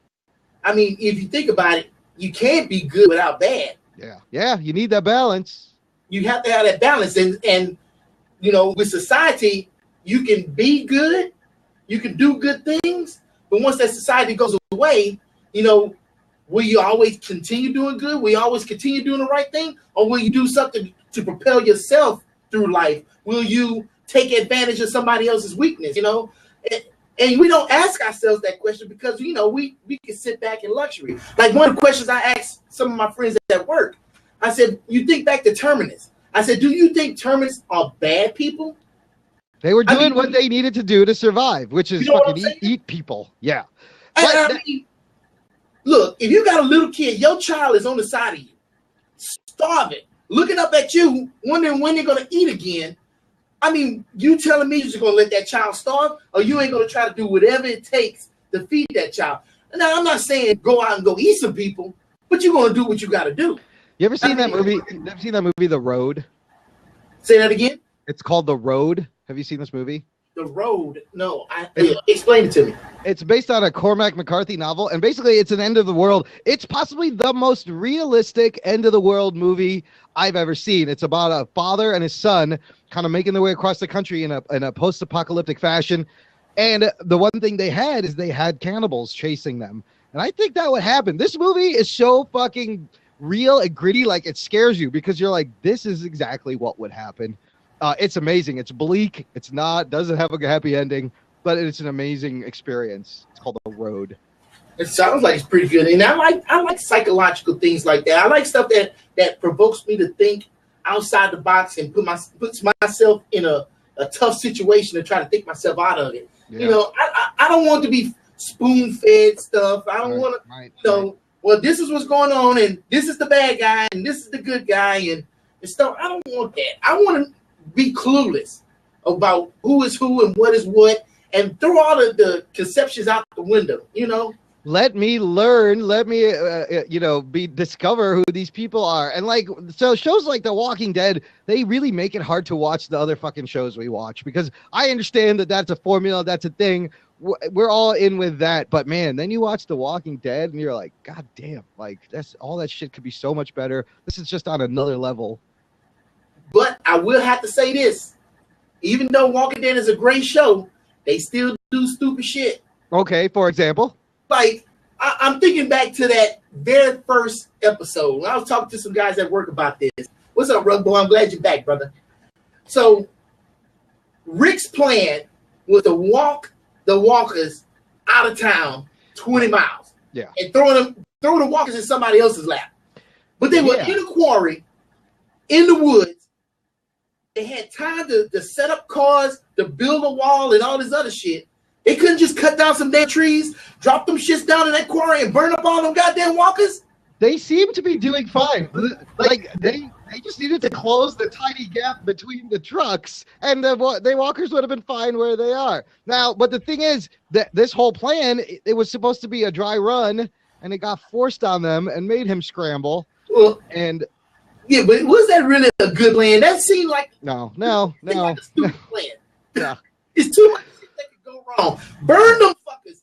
As long as you start one fire down there in that quarry, none of them walkers will leave. Why didn't they just torch the whole fucking quarry? That's what I'm saying. Yeah, that made a lot more sense. That makes too much sense. Yeah, and all those cars. They could have threw the cars down there, burnt the car. They could have just threw rocks on them. Just went there at their leisure, threw some rocks, took some of them cars, closed up the gap. It would have been good to go. Kill the walkers at your leisure. You can make a game out of it like the governor did. Yeah. You could train all the Alexandria fuckers. You got easy targets. Let's get you guys tough. But you know what? None of this shit was in the comic books either. So you're right, but it wouldn't have been as dramatic. Now, next week where we pick up, I think it finally. So far all these episodes have still shown the same amount of time.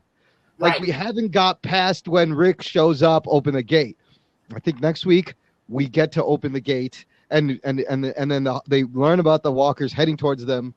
And who knows what happens with Glenn? We'll find out. Maybe not. Maybe this week, another week.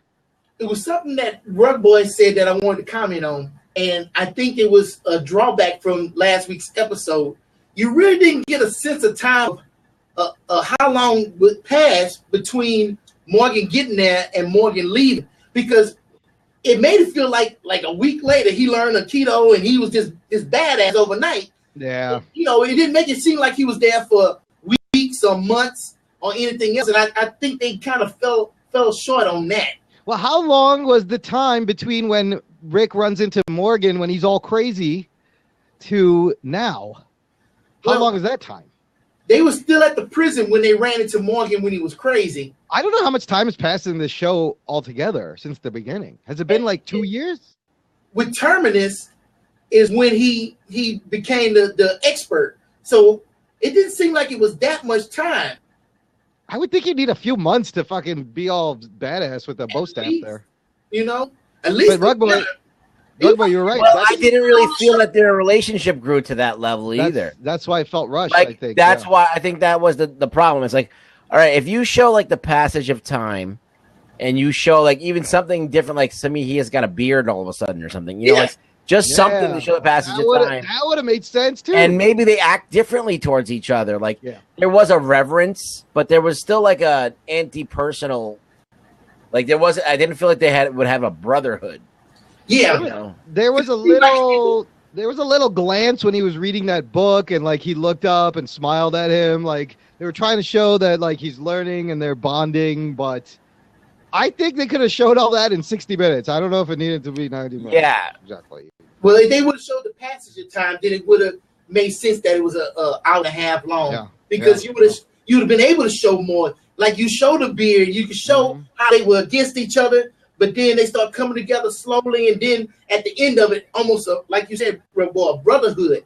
And they've been together for a long time. And I think, like I said, that's where they fell short on that episode. And that's why people think it was too long.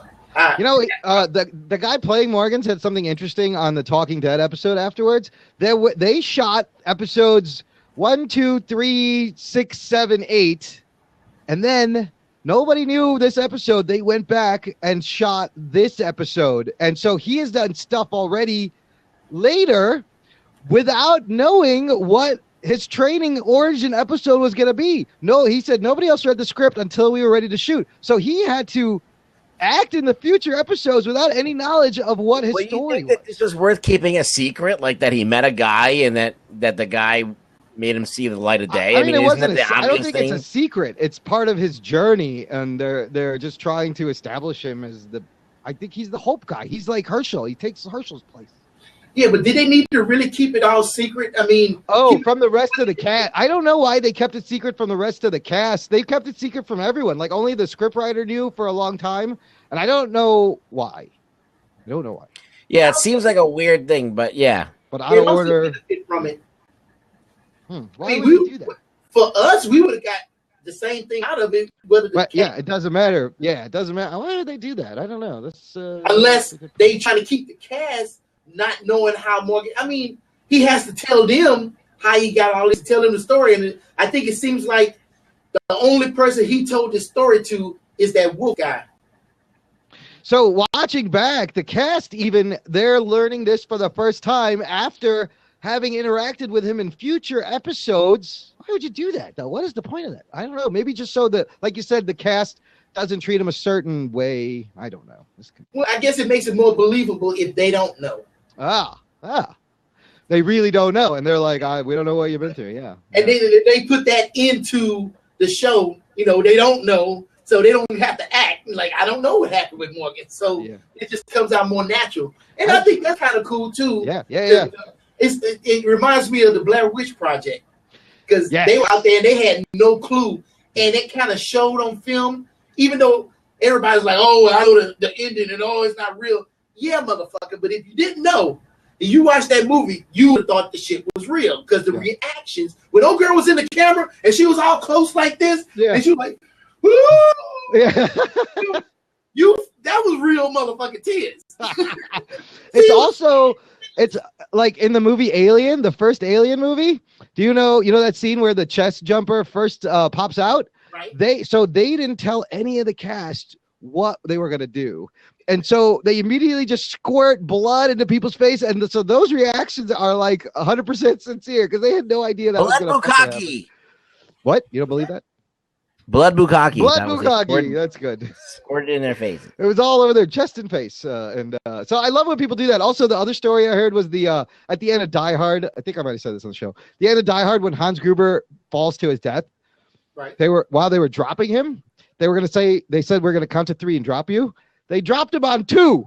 So they were like 1, 2, drop, and like so that his reaction was like, oh shit, like it was a real reaction. I love when they fucking do shit like that. Yeah, man. I think that's taking it to that next level because even if you know you don't know, that just makes it great to me. I love it. I love that. So, or you could be Tom Cruise and actually hang outside of a motherfucking plane, you crazy Scientology asshole. Well, you know, that's why they have stunt doubles. You got to respect that for the Cruise. Who else would fucking do that? Tom Cruise. Like his insurance company is sweating bullets, but he's like, fuck it, I'll jump out of that building. You don't need a stunt double. You know what? I like Tom Cruise in Day After Tomorrow more than any other movie. I really like that movie. And Edge of Tomorrow? Third. Edge of Tomorrow, you mean? That's sci-fi? Yeah, I heard. I haven't seen that. I heard it's really good, and it was underrated. Yeah, it's good. You gotta watch that. Yeah, I you seen the Rugboy? Yeah. That shit was off the chain. I actually had a great time at the theater when I saw that. Yeah, man. It felt just like watching Groundhog Day, but blowing up some shit. I'm surprised that it flew so under the radar. I think like they fucked the marketing up or fucked the name up. Yeah. And like Tom Cruise is playing a very not Tom Cruise character. Like it looks amazing, and I've heard his last 2 movies have been good. That last Mission Impossible was amazing. Oh, I gotta watch that too. And that Edge of Tomorrow was pretty fucking badass too. We need to get you up to speed, brother. I know. I don't have time to fucking watch all this shit. That's the problem. I have a stack of comic books that from like 2 months that I need to read. I got I'm producing 2 shows a week, and Anthony does his shit. He just comes in and talks and leaves. I got to do all the rest of the work and cut it together. I barely have time to fucking take a shit every now and then. I just took one. I know. Rugboy was smart. Did you now when you shed all the felt out? Did you have to shove it back in, right? Because otherwise you're gonna go limp. Yeah, you know, it's weird. Sounds horrific. Sounds like a nightmare life. Look, it's Lynn Jones. Hey, Lynn Jones. Hey, everyone in the Blab. This is the Jock and Nerd podcast after show Blab. Our main show ended like an hour ago. And hey, thanks for the props. And we're just hanging out. If you guys want to jump in and say hi, we love to follow. We love to follow people, and we love to talk to people. And if you're comfortable camming up, jump on in, and we can geek out about stuff. Doesn't necessarily. Or we could just talk about what you're into and see if it's interesting. Everyone has a story, people, and I love meeting random people and finding that story because everyone has some fucking interesting thing about them, as far as I'm concerned. Sure. Okay. Rugboy, what you do for a living?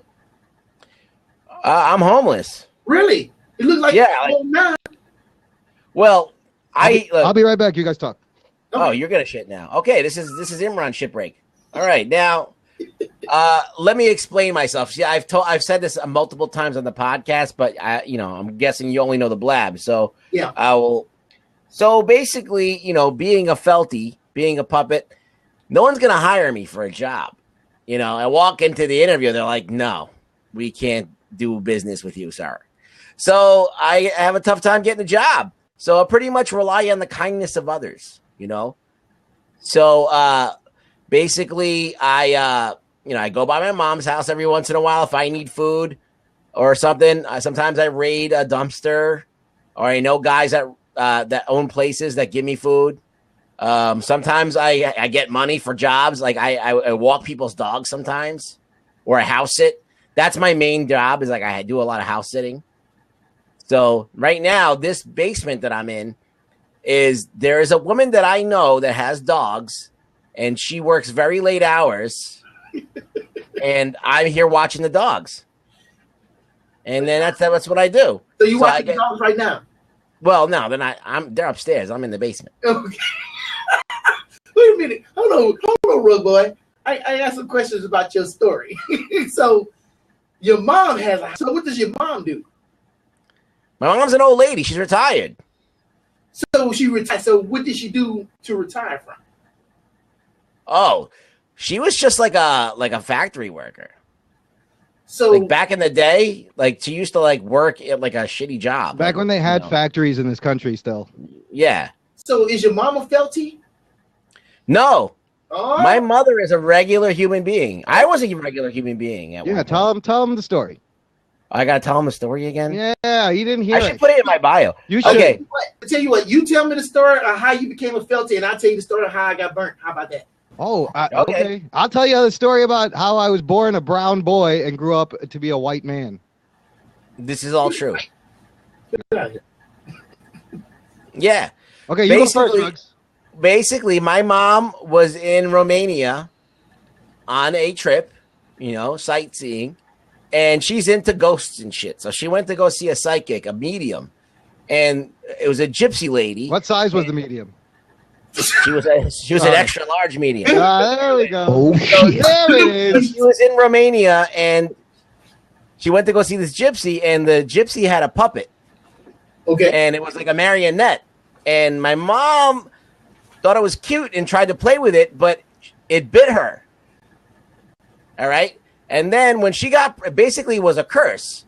So basically when she had me, I came out like a normal kid. And then over my lifetime, I started becoming a felty. Oh, shit. At one point in time, my skin started to change. And then my bones started to change. And then I started shrinking. And I had no more bones, and my bones disintegrated into nothingness. And then my teeth started falling out. And then Just basically like a crackhead. you get there you go. It's called Felty syndrome, or otherwise known as reverse Pinocchio disorder. That's what we call it. So I used to be a guy. My dick went away too. I have no penis. That he has a set of detachable penises that he can, depending on the occasion. I have a penis, but it's so small that I just rather use something else. Evolution. This is evolution, people. So yeah, Ruggs was a human boy that turned into a felty. Makes sense to me. Okay. You see my face? Right? How can you? What's wrong with that? It makes sense. It makes complete sense. I'm speechless. I don't even know what to say. Dude, if you think that's something, I can fucking blow your mind too. With my, I kind of have a puppet story also. Yeah, but now it's yours. No, now it's your turn. Oh, you want me to go? Yeah. Okay, so you want me to make up some bullshit, or you want me to tell you the truth? Hey, I'm gonna speak the truth. I think Rugboy is speaking the truth. Okay. Yeah. We're all about the truth here. Nothing but the truth. I'm sorry, Rugboy. I ain't trying to talk about that. I love you to death, brother. Look, here. I'll make you look. You want me to reveal something personal and speak the truth? Would that make you feel better? No, I don't feel bad. But you can say what you want to say. Okay. I don't feel bad about it. But if you have I want to hear your story now.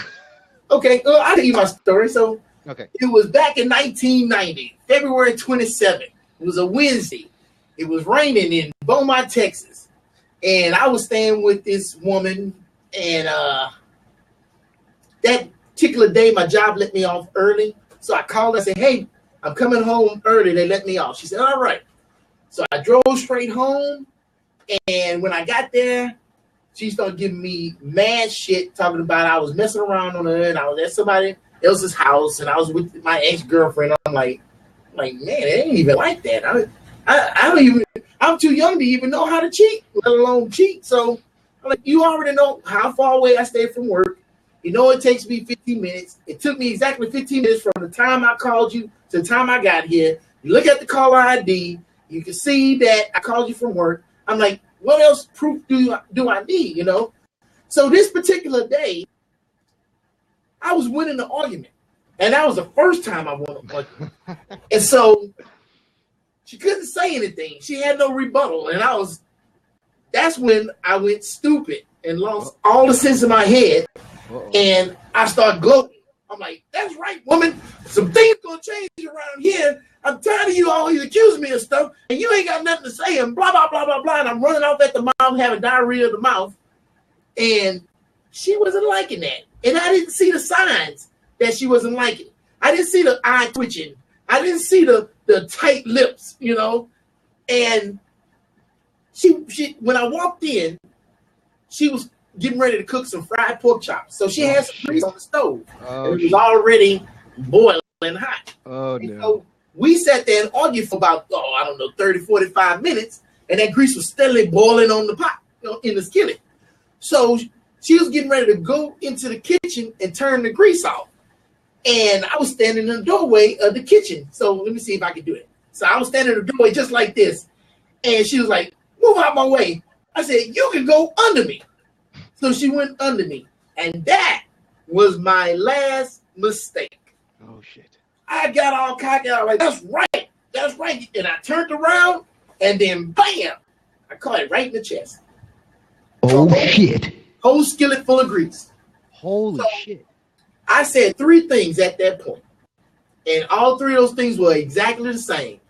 Whoa, look at I made him step back. The first thing I said was, you just threw hot grease on me. Then I said, wait a minute. You just threw hot grease on me. Then I said, you just threw hot grease on me. And I took off running. I hit the front door.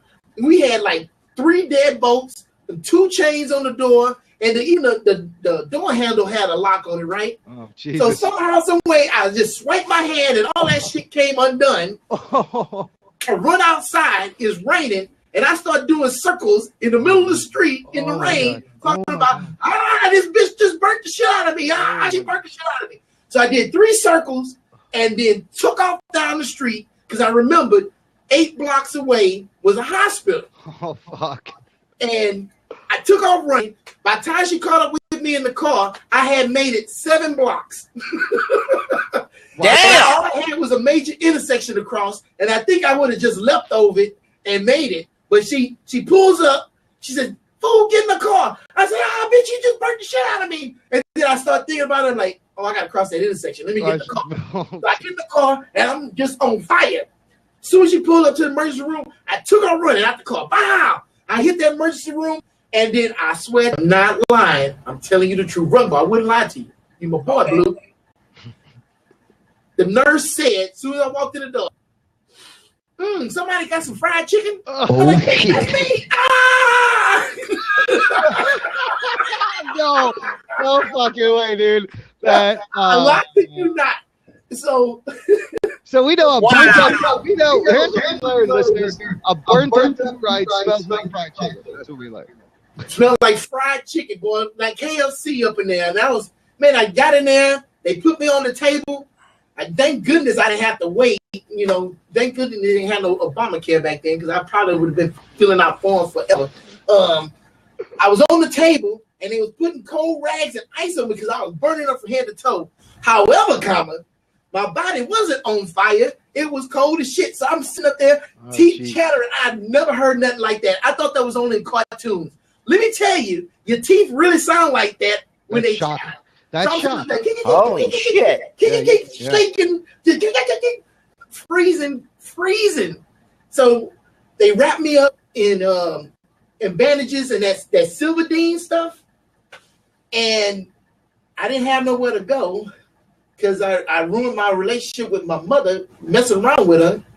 So guess where I had to go back to? Back to the fucking girl who burned you, huh? The grease lady. Grease lady. Just Grease think about lady. it. I walk in the house, see the shirt that I tore off myself, see the grease all over the wall and on the floor. And I gotta walk past this shit. And I walk in and I look in the mirror. Only thing you can see was my eyes. Everything else was wrapped up. I looked like the damn mummy. Yeah. And Like dude, Dark Knight. You were like Dark Knight or Dark Man. Yeah, exactly. I looked like Dark Man, but I had my jaw. Yeah, he didn't have a jaw. It's pretty creepy. But, Did Wow. she apologize? Did she feel bad? I mean, was it just did she see that she just acted out of like emotion and felt bad? So every day she said, "You sorry ass motherfuckers laying up in here, you ain't working or nothing, you ain't bringing no money in the house." And I'm like, You burnt the shit out of me. That's why I ain't at work. But I had to hear that every day, and I tell you, Oh my Jesus, from the God. person that goddamn burned you. Let me ask you this: how bad were the burns? how bad? I had some deep seconds and some mild thirds. I got really lucky. Wow, It didn't yeah. really get me in the face. It got me right here on the neck. Yeah. And I burnt myself twice on the neck because I had a t-shirt on just like this. And so when the grease was on it, I pulled it off, and I had to pull it off over my head. So it burnt my neck again. It's got my arms, my chest all the way down to like right here. And yeah, it was rough. Oh, I didn't even tell you the story about the recovery. Oh, okay. Oh, you want to hear that too, huh? That's a great story. Let me ask you this: do you still like wish her happy birthday on Facebook, or are you guys not friends anymore? I'm gonna tell you this.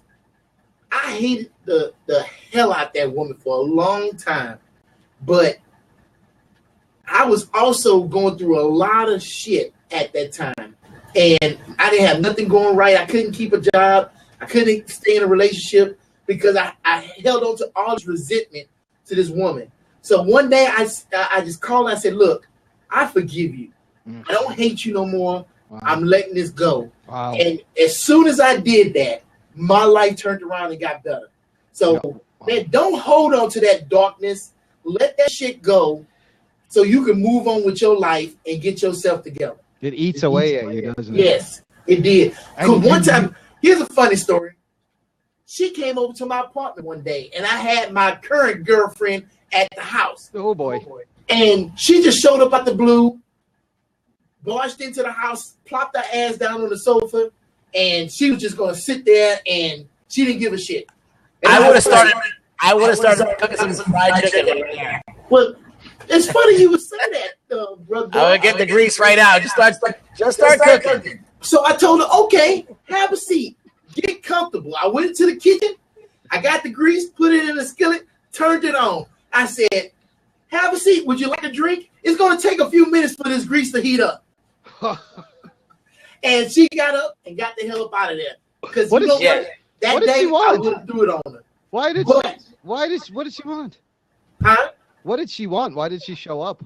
Because she was like that, man. She was because Do Right was doing it right.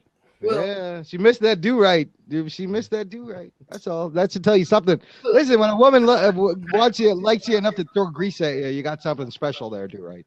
It's a curse sometimes. You know, sometimes you know what they say. You can't give it all. You just put half of it in. If you put it all in, you open yourself up to risk. This is true. That's very true. Wow. It's on that scale of crazy. You know that it go from 4 to 10, and she was like a level 7.5, maybe an 8. I didn't realize that. Damn. You're not. Some dudes are attracted to like the crazy girls. Are you one of those people? I have friends who like they just every time they date a girl, she's crazy, and the cops get called, and something happens. But every time. No, I like difficult women. Oh. I like the ones that it takes some work to get. Like Lynn. Like she's kind of difficult, and it's kind of tough to get a hold of her. Who? But Lynn, she's still on here. I still up there. Lynn Jones is difficult, huh? Lynn Jones, jump on here if you want. Yeah, she's kind of tough to get down, but I have to be careful because if I finally get her down, if I put a little too much, I don't want to turn her too crazy. You gotta cultivate the crazy at the right pace, my friend. Yeah, you just can't do it all. You gotta gradually break me in, or they go crazy too quick. It's like a garden. It's like tending a garden. See, like I'm tired of like doing all this work. I really don't want to have to deal with anyone's shittiness. Yeah. Like I'm just like, look, I'm at the point in my life where I'm just like, hey, I want to just coexist in a nice way and not have to fucking battle for supremacy and who's right, who's wrong, and who does this, who does that. I'm done with all that shit. I'd rather not even be with anyone. The games are stupid. Like, can't we just be real people? Like, what is wrong with that? I never gave up on it. I mean, there's bad situations and there's good situations. I'm not going to sit up here and stop because of some shit that happened to me. I'll find somebody. If it works, it works. If it doesn't, it doesn't. I'll move on to the until I find that one that does. That's all life. That's life. All right, do right. Here we go. I'm gonna blow your mind right now. Uh-oh. Here's my deal. Here's my reverse puppet story. You may or may not know I'm 100% Pakistani. I know that. All right, now Pakistani people, it's close to Indian people. They're very brown. I was born a brown child. And when I was 6, I went to Pakistan. It was my first trip overseas, out of my comfort zone, kind of traumatic the experience just because you're 6 and like you go on this long flight, you're in a new country, there's fucking flying roaches and lizards on the ceiling. And when I came back, under my eye, a little white spot started to grow. And then there was one under this eye. And then the white started spreading around my eyes and being patchy like a raccoon. I had gotten vitiligo and it had been triggered. And so I would have just said I was a Thundercat. I looked like Lion-O. Snarf, snarf, Lion-O, snarf, snarf. I did look like Lion-O for a second. That's a really good observation. I forgot about that. So from the age of 6 was the last time I was one color and I was brown. I was I would be your color. I would be your color, that's just weird to I don't even know what that looks like. But by the time I got to my early 20s, all the pigment had been destroyed, and I don't even have any of my real color anymore. But it's also, and like Michael Jackson, what it is, it's the melanin in your skin, which 1 gives your skin color, but 2 protects your skin from the sun's ultraviolet rays. It's what tans. It's what changes color.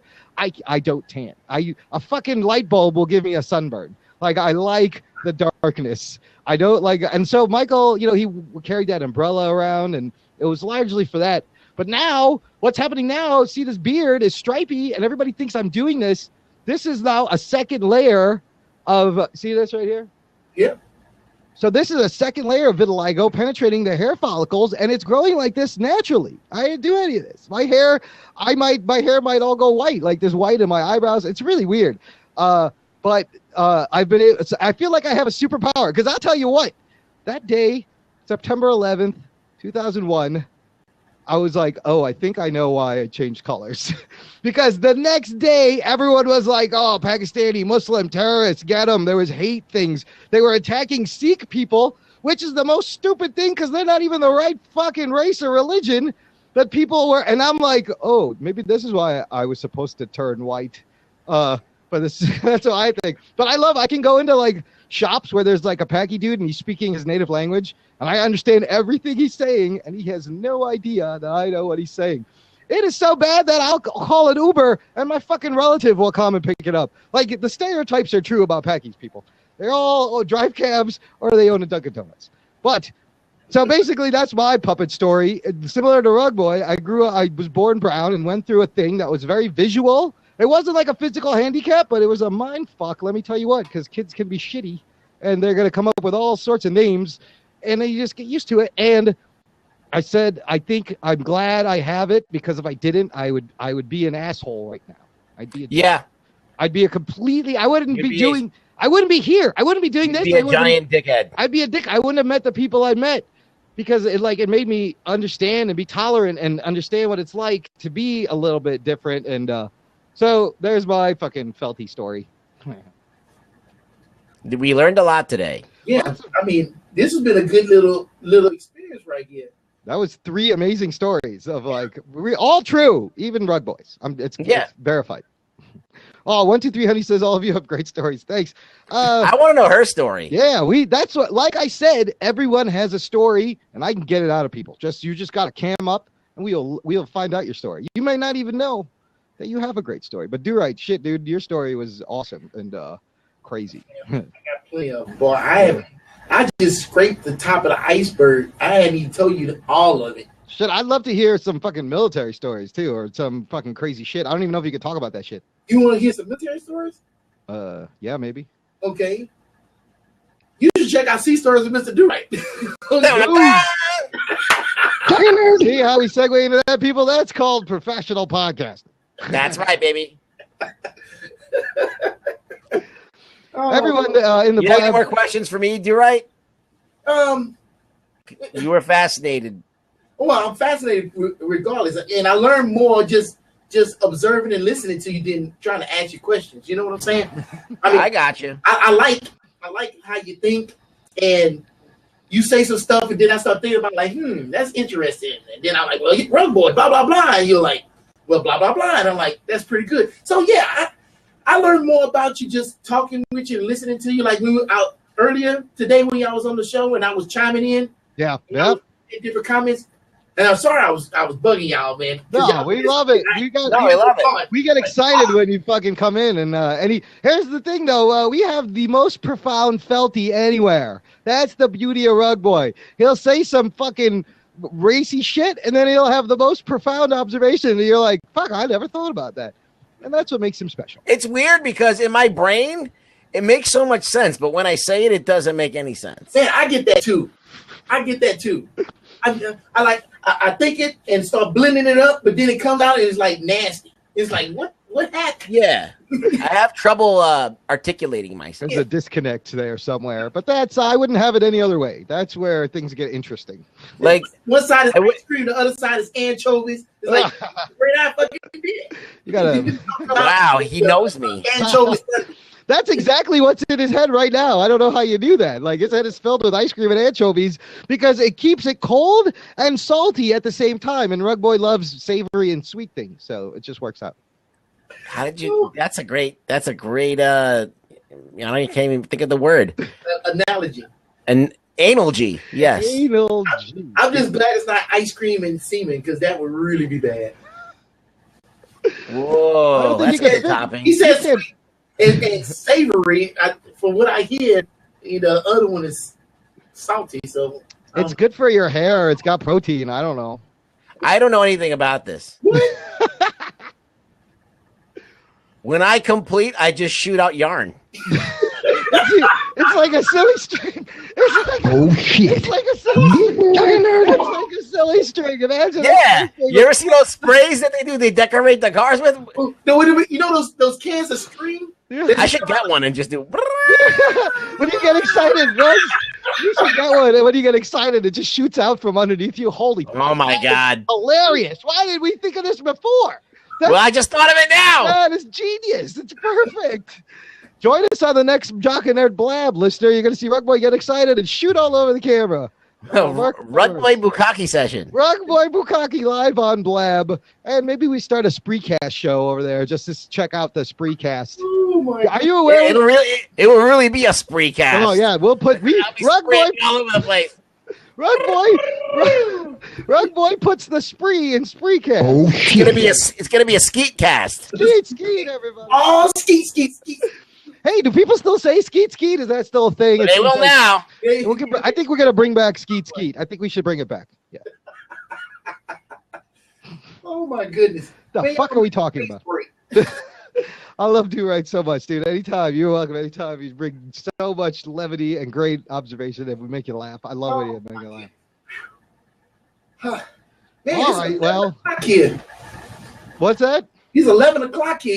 I got to go to work at my real job tomorrow. It's 11 o'clock here too, Ruggs. And for Ruggs, it's an hour later. I think we should wrap this up then. Yeah. All right. This has been a lot of fun. Do right. I'm definitely cutting in your show in our audio feed. I'm just going to put the back end with the Walking Dead and the stories was fucking great. 1, 2, 3, honey. Anybody else in the blab? This dude, I can't. What's his name over here? Follow me on Twitter at Really Rugboy. At Really Rugboy, everyone. And, visit jockandnerd.com for more awesome Rugboy audio podcasts.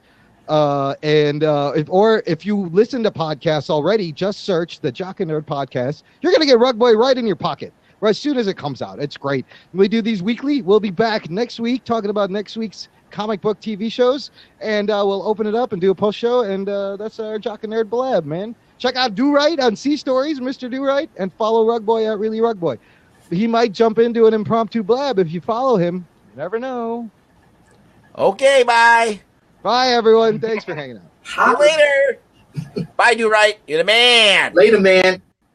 I'm coming for you. We're going to see about this whole thing about who wins the bet. Yeah. I can't wait to find out who wins the bet. The minute we know, we'll tweet out the winner. Yeah, it should be cool. Yeah. All right. Good night, dude. Good night, everyone. Hey, do you have a video promo? That's one thing I don't